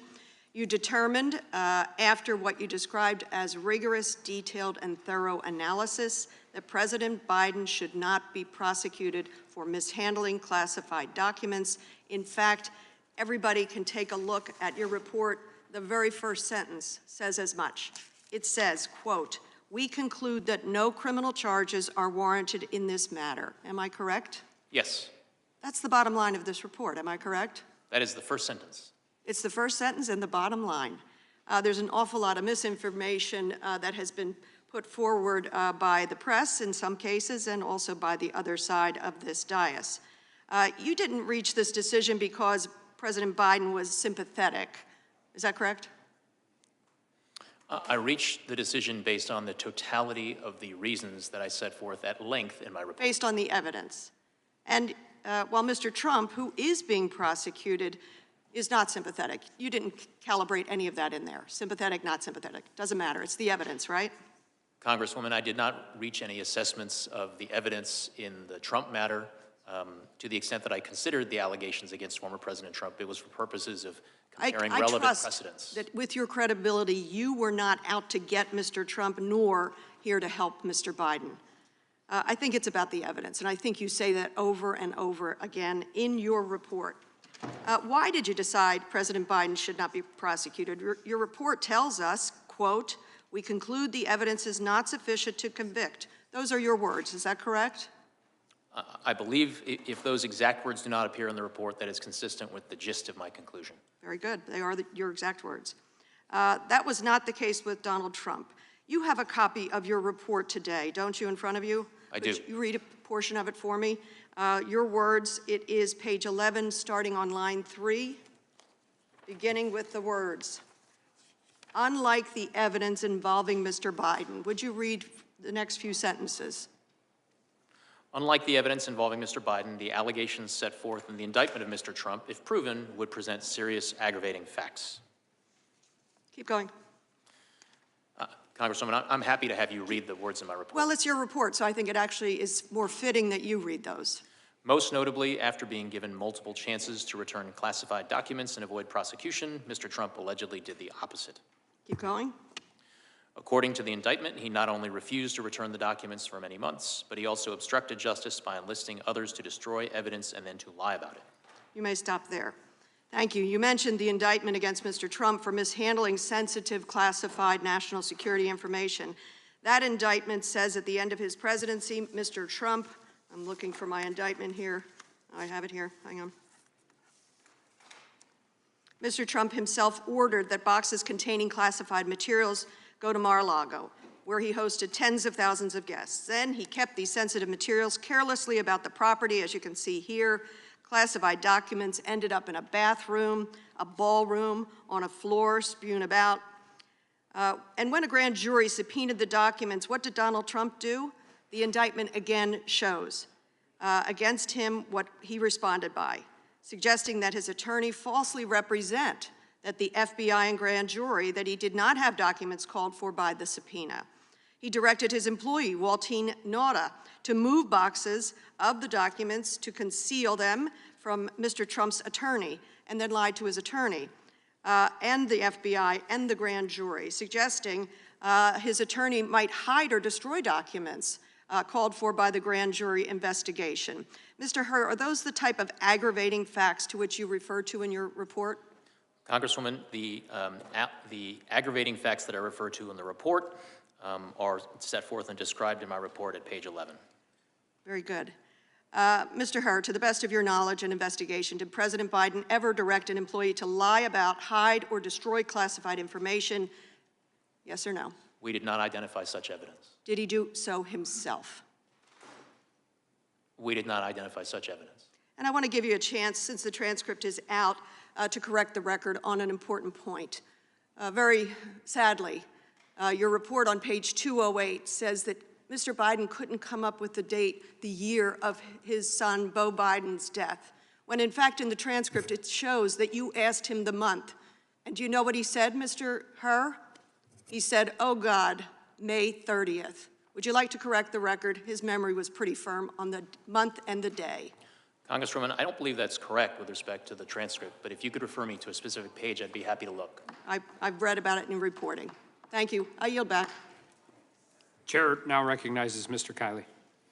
Mr. Hur, why did the White House ask you to remove parts of the report? What was the reason they gave for that? I don't have the letter in front of me, Congressman. I believed that among their reasons was that they contested or that they asserted that certain language in the report was inconsistent with DOJ policy. The day that your report came out, the president gave a live news conference on national television. Did you watch that news conference? I watched the press conference, yes. What was your reaction to seeing the president personally attack you and your team? Congressman, I'm here to talk about the work that went into the report and my declination decision and my explanation of it for the attorney. And it wasn't just the president. Anthony Coley, former spokesman for Merrick Garland, has said that Democrats should focus their ire on her. The president's personal attorney, Bob Bauer, said that your report is a shabby piece of work and a shoddy work product. Do you agree with that characterization of your report? I disagree vehemently with that characterization of my report. I also disagree. I think it's very well written, well considered, and comprehensive. Do you think it's appropriate for the administration to be attacking the work of a special counsel that it appointed itself? Congressman, I'm not going to comment on the propriety of the administration's reaction to my report. What I can tell you is that I stand by the report and the work that went into it. Today, the ranking member started his opening statement by saying, Mr. Hur completely exonerated President Biden and called your report a total and complete exoneration. Mr. Hur, did you completely exonerate President Biden? That is not what my report does. Was your report a total and complete exoneration? That is not what the report says. So the statement by the ranking member was incorrect, yes? As I said, the report is not an exoneration. That word does not appear in my report. Based on the facts and anticipation of defenses presented in your report, could a reasonable juror have voted to convict? As I said in the report, some reasonable jurors may have reached the inferences that the government would present in its case in chief at trial. So a reasonable juror could have voted to convict based on the facts that you presented? Correct. If you were on the jury, would you have voted to convict? I have not engaged in that thought exercise, Congressman, and so what I'd like to stick to is what's in the report, which is my assessment as a prosecutor. Sure. And what you did find in the report is that the president, you said this is page 200, risks serious damage to America's national security through his handling and mishandling of classified materials. And you identify, quote, a strong motive for the way he handled those materials. Two of the motives you cited was his desire to run for president and his desire to sell books. So a reasonable inference for your report is that the president risked serious damage to America's national security in order to make money and advance his personal political ambitions. Is that correct? The report includes a description of the evidence and different inferences that reasonable jurors could draw from the evidence. And you also note that the president described his predecessor's handling of classified materials as totally irresponsible. And your report concludes that Mr. Biden's emphatic and unqualified conclusion that keeping marked classified documents unsecured in one's home is totally irresponsible applies equally to his own decision. Is that correct? That language does appear in the report. You cite as a mitigating factor the fact that the president cooperated in the investigation. But at the time that the investigation was happening and these acts of cooperation occurred, the Mar-a-Lago investigation was already a matter of public record, correct? I believe that's correct. So we already had a public debate about the handling of classified documents and the potential application of the criminal laws to that general set of circumstances. I think that's fair. And so the president, when he decided to cooperate or not cooperate, had to know that that decision to cooperate or not cooperate would become known to the public and he would be judged accordingly. Is that correct? I'm not in a position to opine on what was or was not in the president's. But it's relevant to your analysis as to whether or not it counts as a mitigating factor. If he knew that he was going to have to be judged based on whether he cooperated or not, that would lessen its value as a mitigating factor. So did that, in your analysis, lessen its value? We undertook a comprehensive So assessment. that specific factor, did it lessen its value as a mitigating factor? That and all facts relating to the president's cooperation with our investigation. Another factor you discussed is deterrence. And you say that deterrence actually, the factor actually counsels against bringing charges here, because you said, as for general deterrence, future presidents and vice presidents are already likely to be deterred by the multiple recent criminal investigations and one prosecution of current and former president and vice presidents for mishandling classified documents. So that one prosecution, of course, is the indictment brought by Jack Smith. So by the very terms of your analysis, Jack Smith's indictment actually counseled against and was counted against bringing charges in this case. Is that correct? I'm sorry, Congressman, I don't follow your drift there. Well, you said that there's already deterrence because there's this prosecution out there in a prior case related to classified documents. So we don't need to bring another case to establish deterrent value. That was the essence of your analysis, correct? Congressman, what I'll say is that I will stand by the way and the specific words in which I characterize my assessment of deterrence value of a case under the principles of federal prosecution that's on page 254 and 255 of my report. Thank you. My time is out, but I'll just add the perverse implication here is that the administration, by the very terms of your analysis, actually made it less likely that the president would face charges by Jack Smith bringing an indictment. Thank you, and I yield back. Mr. Chairman, I have a unanimous consent request. Okay. Thank you. I ask unanimous consent to enter into the record two documents. First, the superseding indictment against Donald Trump in the Southern District of Florida, where he is currently facing criminal charges on 40 counts, including obstruction of justice, lying to the FBI, his unlawful, willful retention of national defense Without information, objection, the indictment is the concealment recognized. of documents from law enforcement, among other things. That was the shortened version. And my second document, to clarify for you, sir, Mr. Hur, from the transcription, page 82, the words are President Biden's. What month did Beau die? Oh, God, May 30th. A searing memory. I ask unanimous consent. Without objection. The gentlewoman from Georgia is recognized. Thank you, Mr. Chair and Ranking Member, for this hearing, and thank you so much for spending so much time with us today, Special Counsel Hur. In accordance with the law, classified information must be treated with the highest respect and also protected. And President Biden has made it clear during this investigation and long before that he agrees. In response to Mr. Hur's report, he said, and I quote, "Over my career in public service, I've always worked to protect America's security. I take these issues seriously, and no one has ever questioned that," end quote. The special counsel's report makes clear that this is unfortunately a common occurrence for classified documents to get swept up into members of Congress or executive branches officials' personal effects. And as soon as President Biden discovered that he had mistakenly kept classified material, he took swift and immediate action to ensure that those materials were returned, and he fully cooperated with every step of your investigation. President Biden's predecessor, when dealing with the issue of having classified materials, took very different steps. In 2016, Donald Trump declared, and I quote, "I'm going to enforce all the laws concerning the protection of classified information. No one will be above the law," end quote.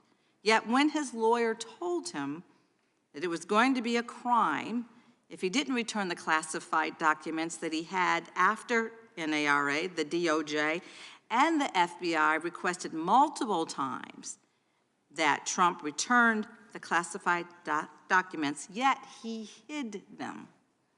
Trump himself acknowledged that the same year that service members have risked their lives to acquire classified intelligence to protect our country, yet he decided that his desire to keep these documents outweighed the potential loss of life for these people if those papers got out. Not only did Trump have a legal obligation, he also had a moral obligation to all of us, and he failed to live up to that. Mr. Hur, thank you for being here today. I'd like to talk about your report regarding President Biden and some of your findings. And for the sake of time, if you don't mind just answering yes or no, please answer this question. Page 187 of your report reads, "At no point did we find evidence that Mr. Biden intended or had reason to believe the information would be used to injure the United States or to benefit a foreign nation." Is this what you reported? For the sake of time, please answer yes or no. Congresswoman, you said page 187? Of your report, yes. Yes, at no point did we find evidence. Yes, that language is on page 187. Okay, so then this is what you reported, correct? Yes. That language is in my report. Okay, and Mr. Hur, you acknowledged on page 12 of your report that there are, as you said, numerous previous instances in which marked classified documents have been discovered intermixed with the personal papers of former executive branch officials and members of Congress. Please, once again, can you confirm for us, yes or no, the answer whether this is what you reported? That language appears at page 12 of my report.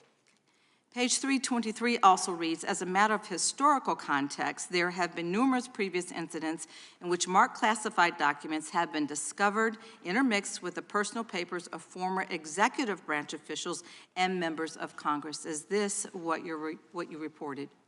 That language appears at page 323. Thank you. Now it's my understanding that this has happened before, where classified documents are swept up into official papers. So, Mr. Hur, aside from Donald Trump, are you aware of similar instances in history where officials who have had these classified documents engaged in a months-long elaborate scheme to hide those documents from federal law enforcement officials? The one case that comes to mind that we do address in the report is the prosecution of General Petraeus. So are these historical examples, aside from Donald Trump, where officials instructed their aides to delete evidence pertaining to those classified documents? That was not present in the Petraeus prosecution, no. Okay. So the American people deserve, as we've always been saying all along here, that we deserve a leader who will not put themselves above the law, but will work with law enforcement and hold themselves accountable. Thank you, and I yield back. The gentlewoman from Wyoming is recognized. Special Counsel Hur, when you determined that no criminal charges should be brought against President Biden in this matter, you focused on the specific facts surrounding the classified documents, where President Biden stored them, and on his memory and age. You wrote that President Biden's, quote, memory was significantly limited during his recorded interviews with the ghostwriter in 2017 and during his interview with the Special Counsel's Office in 2023. You also expressed concern that prospective jurors would be persuaded by President Biden's presentation as a sympathetic, well-meaning elderly man with a poor memory. Your assessment, however, was focused on how President Biden would currently present to a jury if he stood trial. Is that correct? That was an element of my explanation to the Attorney General for my decision. It was not the only element. Okay, that wasn't my question, but it was one of the things that we were considering was his current state of mind, his current memory. Correct? One of the things that I considered would be how, if a trial, whenever a trial theoretically were to be held, how President Biden would present himself to the jury if he elected to testify. Okay. You did not compare President Biden's current memory or condition with his memory or condition when he was in the Senate or when he left the vice presidency and took the classified documents subject to your investigation. Is that right? Actually, I believe that's not correct, Congresswoman. One of the things that's in the report is an assessment of the president's memory based on recordings from the 2016-2017 timeframe, recordings of conversations between Mr. Biden and his ghostwriter, and comparing that with the president's memory that he exhibited during our interview of him in October of 2023. So there was a comparison there.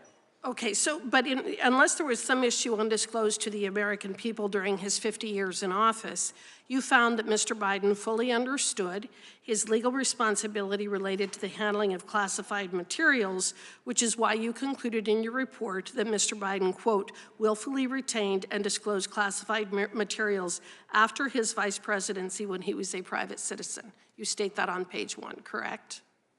I believe that what I stated on page 1 was that we identified evidence that Mr. Biden willfully retained classified information after the end of his vice presidency, but ultimately we concluded that the evidence was insufficient to warrant. I understand that. Please listen to my question. What I'm getting at is that Mr. Biden fully understood that he could not keep classified information at his home as both a former senator and vice president. Isn't that right? He understood that, correct? My understanding is that based on the evidence, my assessment was that a jury... That isn't what my question was. Please listen to my question. My question was that Mr. Biden understood when he was a senator and vice president that he could not keep classified materials at his home, at his garage, and in other offices. Is that fair? I don't think that's accurate, Congresswoman, because when Mr. Biden was vice president, he was authorized to have classified material in his home. But after he left, he knew that he was not entitled to keep classified information at his home, correct? After he left, there is evidence to suggest that he knew that he could not legally have classified information in his home. However, there is evidence with respect to his notebooks that he believed he was authorized to keep the notebooks at home based on precedent. Based on precedent.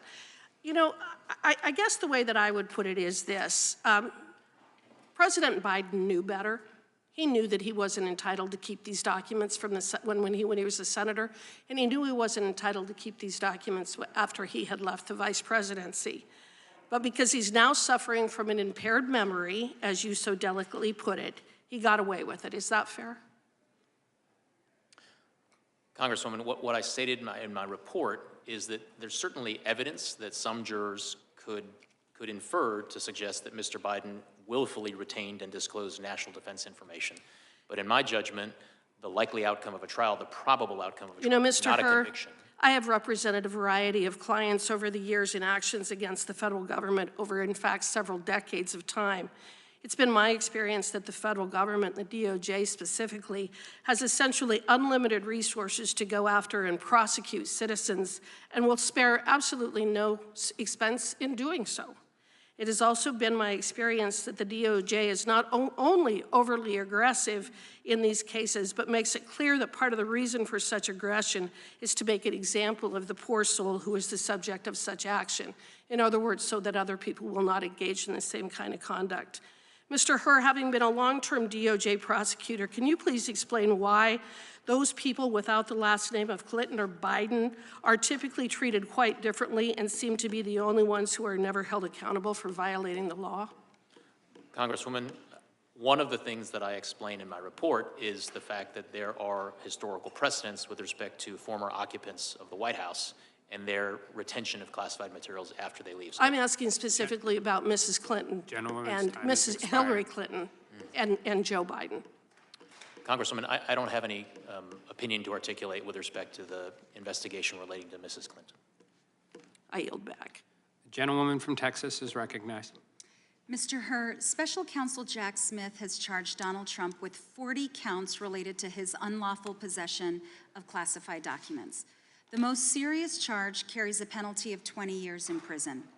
According to the Trump indictment, Trump stored those documents at Mar-a-Lago, which, quote, hosted events for tens of thousands of members and guests, end quote.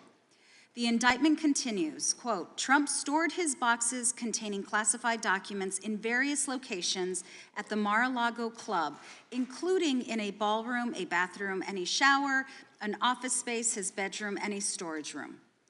Mar-a-Lago is more than a mansion or a compound. It is a club with a membership program that sells access to the public. It has hundreds of people moving through it at any given time. Staffing it alone required 150 staff members.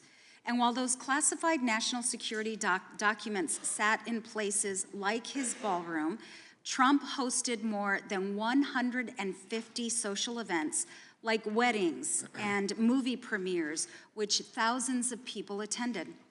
In brief, Special Counsel Smith has alleged that Trump willfully and knowingly took highly classified documents to a location accessible by tens of thousands of people. Mr. Hur, was President Biden's residence accessible to tens of thousands of people? No. Did President Biden ever bring tens of thousands of people into spaces where he stored classified material? Not to my knowledge. Did Joe Biden advertise and sell memberships to his home that would allow members of the public to have access? Not that I'm aware of. Did your investigation find that Joe Biden ever hosted movie premieres at his home while classified documents were stored there? No. Moving on, among the 150 staff members working at Mar-a-Lago was a Trump aide named Walt Nauta. According to Special Counsel Smith, Trump ordered Nauta to move boxes of documents so that they could not be found by people looking for them. Mr. Hur, did President Biden ever direct his staff to move documents so that you or the FBI could not find them? We did not identify evidence of that. In fact, according to your report, as soon as Bob Bauer discovered material in President Biden's residence, he contacted John Lausch, and the president immediately consented to an FBI search of his home. Is that correct? My report does state that. And you found no evidence that any documents were moved prior to that search. Is that correct? Correct. That's in stark contrast to Donald Trump. President Biden did not obstruct your investigation. He was fully compliant, and with access to the millions of documents he gave you and dozens of hours of witness interviews he facilitated, you were able to fully and totally exonerate him of any criminal wrongdoing. I thank you, Mr. Hur. And before I yield back, Mr. Chairman, I ask unanimous consent to enter into the record an excerpt from the committee's transcribed interview with Stephen D'Antuono, former Assistant Director in charge of the FBI Washington Field Office, on June 7th, 2023, in which Mr. D'Antuono explained that the FBI executed a search warrant for classified material at Mar-a-Lago because there was probable cause to believe that Donald Trump did not fully comply with a subpoena to turn over classified documents. Without objection. Thank you, Mr. Chairman. I yield back. Gentleman yields back. The gentlelady from Florida is recognized. Oh, excuse me. Gentleman from the ranking member is recognized. Mr. Chairman, I have 3 unanimous consent requests. All right. First, I ask unanimous consent to enter into the record the publisher's webpage for President Biden's 2017 book, Promise Me Dad, which shows that the book is a deeply moving memoir about the year that President Biden's son, Bo, died. objection. I also ask unanimous consent to enter page 97 of Mr. Hur's report, which says that President Biden's book is not known to contain classified information. Without objection. Finally, I ask unanimous consent to enter into the record a February 5th, 2024 letter from President Biden's counsel to Special Counsel Hur that clarifies that President Biden's 2017 book, quote, does not contain classified information, and there has never been any suggestion to the contrary, close quote. Without objection. Chair now recognizes the gentlelady from Florida, Ms. Lee. Thank you, Mr. Chairman, and thank you, Special Counsel Hur, for joining us here today to discuss your investigation regarding President Biden's mishandling of classified documents. This has become an issue of great interest to all Americans and, of course, to all of us here today. As is outlined in your report, despite the discovery of confidential and top-secret records located in the president's personal residence in Delaware, including in his garage, office, and basement, the department declined prosecution, and my colleagues' questions today have focused on the highlights from your report, specifically referring to President Biden's mental capacity, his willful disregard for the law as a private citizen, and how he would be perceived if presented to a jury of his peers. Dependent upon, and I'll use your words from the report, how this sympathetic, well-meaning elderly man with a poor memory handled and managed the storage of these confidential documents, the national security of the United States might have been put at great risk because of the president's behavior. And so one of the things we must consider today is how we can ensure that our national security will not be continually put at risk when under the leadership of the same well-meaning elderly man with a poor memory. Since the release of the report, to your knowledge, has the Justice Department started to analyze a damage assessment of what may have been disclosed by these documents being mishandled and any ongoing national security risks from the inappropriate storage and retention of the documents? Congresswoman, my understanding is that such a damage assessment is underway in coordination and cooperation with the members of the intelligence community. And do you today, for us, have any information about the status of that investigation or how long it might take to conclude? I do not, Congresswoman. I'd like to turn your attention to a discussion of the distinction between proving the underlying elements of an offense and the concept of an obstruction of justice charge. Is it correct, Special Counsel Hur, that in some circumstances as a federal prosecutor, you may investigate the underlying offense, an underlying offense, choose not to charge that offense, but still have developed sufficient evidence to charge a defendant with obstruction of justice? I think as a matter of law, theoretically, that could occur. I can't bring to mind specific examples of that happening, but I suppose that if that were to happen, it would be a more difficult case to try from a prosecutor's perspective. The elements are distinct, though, are they not? They are distinct elements. And isn't it similar to a case where a federal prosecutor undergoes an investigation and ultimately doesn't pursue the original charge they were investigating, but during the course of the investigation concludes that a false statement was made to a federal law enforcement officer and brings a charge under 1001? That could happen. Yes. And again, there too, the elements would be different. Correct. And in reaching your final decision related to the declination or the recommendation to decline prosecution, you considered both the underlying elements of the offenses at issue and also the principles of federal prosecution. Is that right? Correct. Okay. Now, the principles of federal prosecution, those are things that may vary case to case. Is that right? The determinations under the principles of federal prosecution are very fact and circumstance dependent. But the elements of the criminal offense are not. Isn't that also correct? Elements are defined by law, and they do not vary from case to case. And thus, those elements of the underlying criminal offense would be exactly the same from one defendant to the next to the next. Isn't that right? Yes. So you would expect, would you not, that a prosecutor who was considering the underlying offenses that you were considering here would be looking at exactly the same elements and requirements of proof that you did on the underlying charges?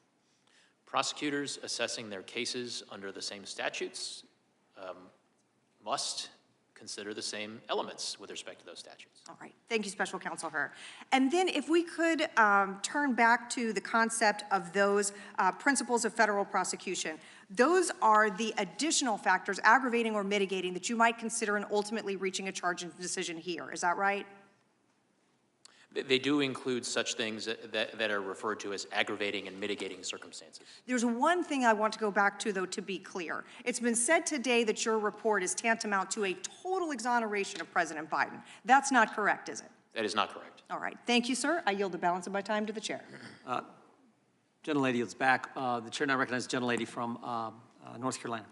Thank you very much, Mr. Chairman, and thank you, Mr. Hur, also for your patience. You're almost to, what, 3.5 hours? So almost as much as Biden. Throughout your report, you repeatedly cite and credit a number of innocent explanations for the presence of classified materials at the president's home and other locations. Innocent explanations that you admit that you cannot refute. And I'd like to just focus on a few of them, and I'll give you citations. One of these explanations for the presence of classified documents is that a member of the president's staff maintained those documents when he was the vice president, and then mistakenly included them in sets of documents that were later sent to locations such as the Penn Biden Center and the University of Delaware. Is that correct? I believe that's correct, but if you have a specific page number for me, that would help me, Congressman. We'll get you one. That would be great. You also found that another innocent explanation to be more likely than a criminal explanation for the presence of classified documents that were found at the Penn Biden Center and the University of Delaware. Is that correct? Correct. Great. And then let's talk about the documents in the president's garage. As you noted, a reasonable juror could conclude that the location of the documents, surrounded by household junk, is not a place where a person knowingly and intentionally stores classified documents that are critical to his legacy. Instead, it looks more like a place where a person stores classified documents that he's unaware of. That's on page 209 of your report, correct? That is something that a reasonable juror could factor into his or her consideration of whether or not the president had criminal willful intent. Great. And you also noted that President Biden was allowed to have classified documents in his home for 8 years as vice president, and then again when he was president, and that he also had layers of staff who were responsible for assembling, carrying, storing, and retrieving these types of classified documents. Correct. And because of these facts, you determined it was, quote, entirely possible that the president did not know he still had some of these documents in his home when his vice presidency ended in 2017. That's on page 215.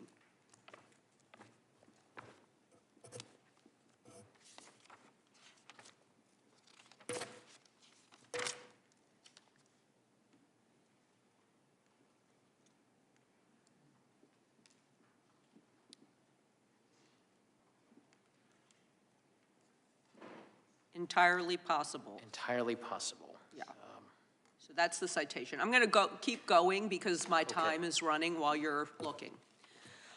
So you also cite the president's cooperation with your investigation as evidence that he did not have criminal intent. And I want to quote you here because this is important. You wrote, most significantly, Mr. Biden self-reported to the government that the Afghanistan documents were in his Delaware garage and consented to the search of his house to retrieve them and other classified materials. He also consented to searches of other locations, and later in the investigation, he participated in an interview with our office that lasted more than 5 hours and provided written answers to most of our written questions. Many will conclude that a president who knew he was illegally storing classified documents in his home would not have allowed such a search of his home to discover those documents and then answered the government's questions afterwards, page 210. And then you said that you expect this argument about the president's innocence to carry real force for many reasonable jurors, because in your words, Reasonable jurors will conclude that Mr. Biden, a powerful, sophisticated person with access to the best advice in the world, would not have handed the government classified documents from his own home on a silver platter if he had willfully retained those documents for years. Just as a person who destroys evidence and lies often proves his guilt, a person who produces evidence and cooperates will seem by many to be innocent. Again, page 210. As you said in your report, it would be reasonable for a juror to reach that conclusion, and that a president advised by counsel would not have informed investigators of the presence of classified documents in his home, or invited agents in the search of every nook and cranny of his home or other residence, or sat for an hours-long interview, or answered pages of written questions, all going to his full cooperation and his lack of criminal intent. Thank you, Mr. Chairman, and I yield back. Gentlelady yields back. Mr. Hur, we got 3 more we're going to do, and then we're going to take votes, and then we'll just have a couple more after that. So I'm going to start with the gentleman from Kentucky is recognized. Yield to the chairman. I thank the gentleman for yielding. Mr. Hur, are you opposed to the U.S. Congress having access to the audio tapes of the people you interviewed during your investigation? Chairman, I am not in a position to articulate an opinion one way or the other. That is not really up to me. I'm a former employee of the Department of Justice. I would refer you to the White House and DOJ leadership. You're an accomplished lawyer. Is there any reason why we shouldn't, why the United States Congress shouldn't have access to the same information you had access to, and that was the basis of your decision? Chairman, it is not for me to opine on what materials. Well, the Justice Department released the transcripts the day of the hearing. It'd been nice if we'd had them at a more, I think, a better time for the committee to prepare for our questioning for you. They released them today. The White House and the Justice Department released them today. It'd be nice if we actually had the audio tapes too. Again, is there any reason why you can see why the American people and their representatives in the United States Congress should not have access to those tapes? Chairman, what I can tell you is that my assessment that went into my conclusions that I described in my report was based not solely on the transcript. It was based on all of the evidence, including the audio recordings. Great point, and that's where I was going. So this was valuable evidence for you as the special counsel named to investigate this issue, valuable evidence for you to reach your conclusion, and the statements you put in your report. And all I'm asking is, shouldn't the United States Congress have access to that same information? Chairman, again, it is not for me to weigh into what information Congress should or should not have, but what I will tell you is that the audio recordings were part of the evidence, of course, that I considered in coming to my conclusions. I will yield back to the gentleman from Kentucky and hopefully can yield to the gentleman from North Dakota. Yield to the gentleman from North Dakota. Thank you, Mr. Hur. In Chapter 8 of your book, or your report, you detail that Mr. Biden retained in his Delaware basement classified documents relating back to his time as a U.S. Senator in the 70s, correct? Correct. And even more Senate papers dating back to the 70s through 1991 were found in the University of Delaware, Morris Libraries, and in the Biden Senate Papers collection, correct? Correct. And even more Senate papers dating back to the 1970s and 1980s were found in Biden's Delaware garage. I believe yes, that's correct. And quote, Mr. Biden had nearly 50 years experience dealing with classified information, including as a member of the Senate Select Committee on Intelligence, a member and chairman of the Senate Committee on Judiciary, a member and chairman of the Senate Committee on Foreign Relations, and Vice President of the United States. And that he was deeply familiar with the measures taken to safeguard classified information and the reasons for them, correct? That language certainly sounds familiar, Congressman, but if you have a page citation for me, I can confirm. And as Vice President, is it correct that in 2011, Mr. Biden received advice from his staff about the need to secure classified information in the form of notes? Correct. Including his first counsel, Cynthia Hogan? Correct. And he was advised in writing in 2011 by Hogan that classified notes must be maintained in secure safes and stored in secure facility. Correct. His second counsel, John McGail, also advised Biden that all of Mr. Biden's records, including his notes, would be sent to the National Archives, and Biden understood and accepted that, correct? That's correct, with the exception that Mr. McGrail was Vice President Biden's final counsel, not his second one. All right. And on his way out, Mr. Biden was also appraised of his obligations by the National Archives staff twice more that his classified notes should be secured in a SCIF. That particular fact is not immediately coming to mind, Congressman, but if you have a page citation, I can confirm it for you. Well, did Mr. Biden have 30 years experience handling this information? He received advice from at least 2 separate counsels, the National Archives staff, He has demonstrated enough knowledge of the law to attack President Trump in public over the same exact issue in detail. This is where I get into this. I just have a problem with this. In your report and this testimony, a reasonable person would conclude that Mr. Biden knowingly retained national defense information and failed to deliver it to an appropriate government official, and that he knew his conduct was unlawful. And I think that's where we end up here, and that's what the point is.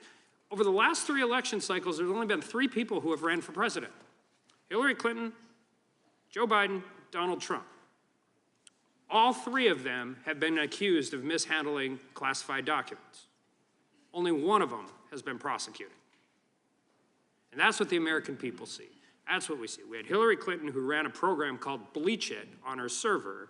They used hammers to destroy evidence. Joe Biden has a 50-year history of misplacing classified documents in numerous different places. All of these cases have the same underlying elements of the crime, the same fact patterns, and yet we only see one person being prosecuted. And with that, I yield back to the gentleman from Kentucky. When time's expired, I yield back. Gentleman yields back. The ranking member is recognized for unanimous consent. Thank you, Mr. Chair. Mr. Chairman, in light of what the chairman previously said, I ask unanimous consent that all transcribed interviews taken by the committee this year be made public. There's an objection to that. The gentlelady from Missouri is recognized for 5 minutes. Thank you, Mr. Chairman, and thank you for being here, Mr. Hur. St. Louis and I are here today once again to focus on the real issues that affect our communities instead of partisan hit jobs. Let me start by saying that the potential mishandling of classified information is a serious issue, and I believe it was appropriate for the Attorney General to appoint both special counsels in the Biden and Trump cases. As my colleagues have pointed out, President Biden fully complied with the investigation conducted by Special Counsel Hur, who did not find evidence sufficient to warrant criminal charges. Despite this outcome, Republicans have used the special counsel's report to further their longstanding efforts to re-elect the former white supremacist in chief, Donald Trump, who faces 40 criminal charges related to the mishandling of classified documents, including obstruction of justice. While President Biden returned all of the classified material and complied with the special counsel's investigation, let's remind ourselves what Donald Trump has said and done. He refused to turn over the classified documents in his possession to the National Archives. He is on tape sharing documents he said he could have declassified when he was president. He wrongly claimed in an interview that the Presidential Records Act allows him to do whatever he wants, and he was allowed to do everything he did. He also said on his right-wing social media platform, quote, "I'm allowed to do all of this." He continues to admit to his possession of these documents on the campaign trail. So this hearing is not a good faith oversight effort. It is just the latest in a long line of dysfunctional and destructive actions taken by this Republican majority. They don't care about responsible governance or making people's lives better. They don't have an affirmative agenda. They are throwing whatever they can at the wall and hoping it sticks, and they have zero credibility to talk about mental acuity when they support Donald Trump. The same Donald Trump who mixes up Joe Biden and Barack Obama and Nikki Haley and Nancy Pelosi. The same Donald Trump who incorrectly pronounced the words Venezuela, respected, and United States. The same Donald Trump who calls January 6 defendants hostages. And the same Donald Trump who believed bleach injections would treat COVID-19. It is deeply hypocritical for anyone who champions this man for the presidency to talk about the mental acuity of anyone else. But this is nothing new. This has been a consistent pattern of the Republican majority in this Congress. From the sham impeachment investigation that has completely collapsed to the absurd impeachment of Secretary Mayorkas, Republicans have solely focused on destroying the incumbent president, destroying the Democratic Party, destroying progressive movements for social justice, all so that they can re-elect one of the worst presidents of all time. Now, it is well known that I have disagreements with President Biden on certain issues. My concerns are rooted in the desire to resolve policy matters and help him take better positions that save more lives. That's not what Republicans are doing. That's not what these investigations and attacks are about. They are trying everything they can to turn back the clock on our rights and our freedoms, and we cannot take the bait. Let's focus on policy. Let's focus on substance. Let's focus on saving and improving the lives of our constituents, not misusing the precious time and resources of this committee, not being dishonest just because it serves our political interests. We are better than that, and our country deserves better than all of this. I will continue to reject these absurd distractions from the investments we need in the communities that we represent. Let's focus on that instead of this irresponsible and easily repudiated Republican clown show. Thank you, and I yield back. The gentlelady yields back. I recognize myself for 5 minutes. Special Counsel Hur, thank you for a number of things. First, thank you for agreeing to testify today.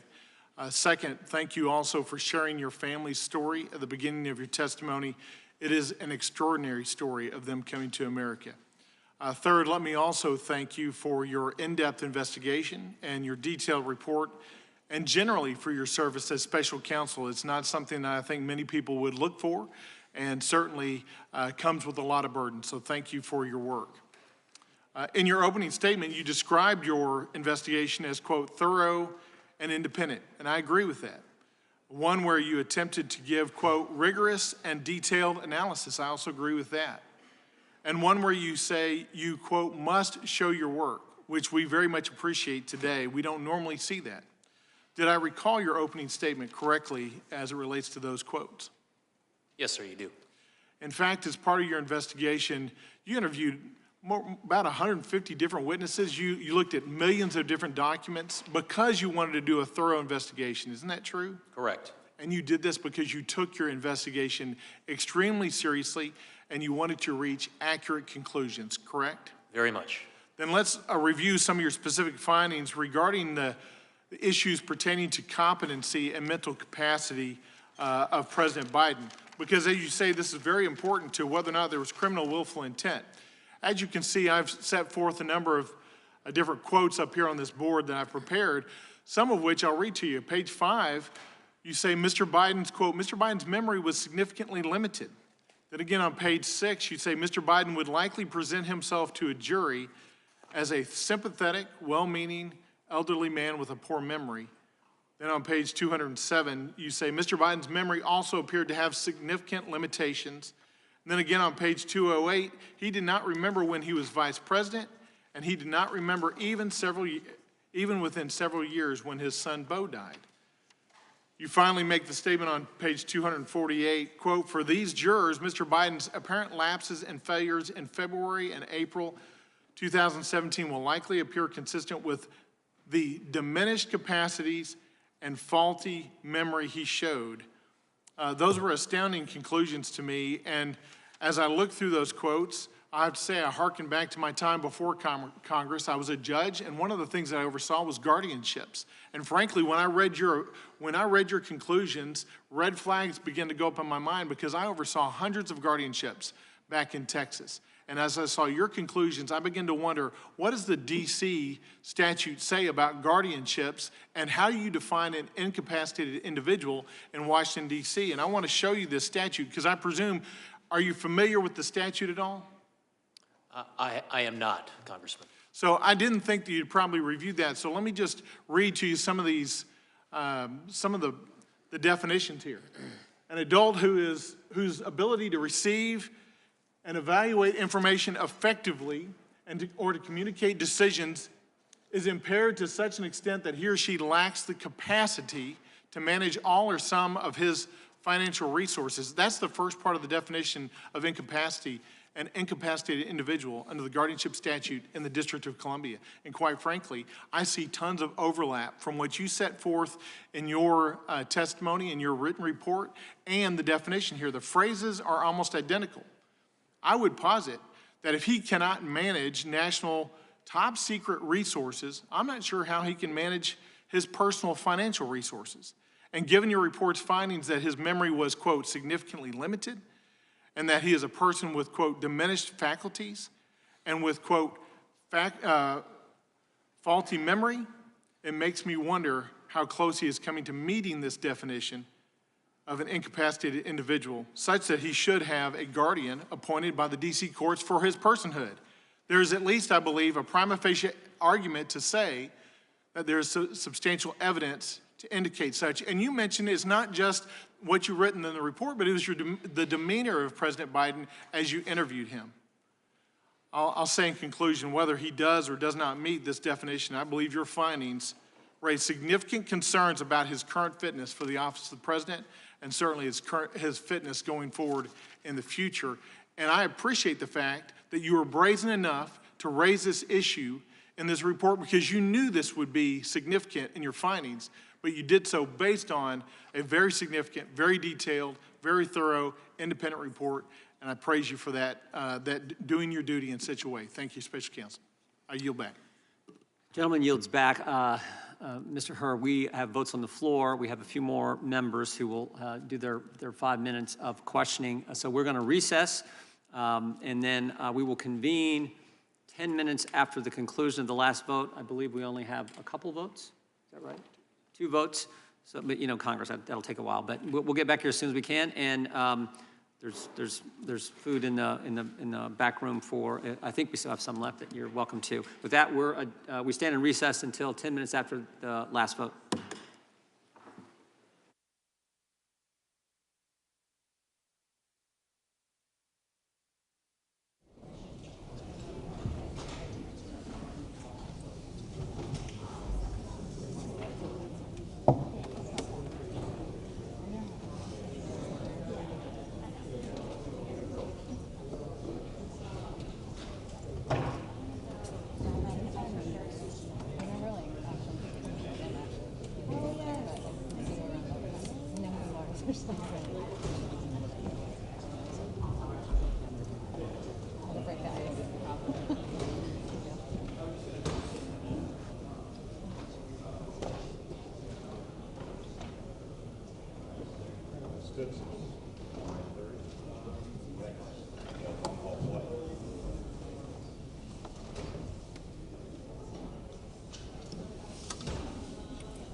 I think only about another hour left. Yours on the cafeteria is open too? Oh, it's open. It is open, like all day? That is good. I'm not. They stop like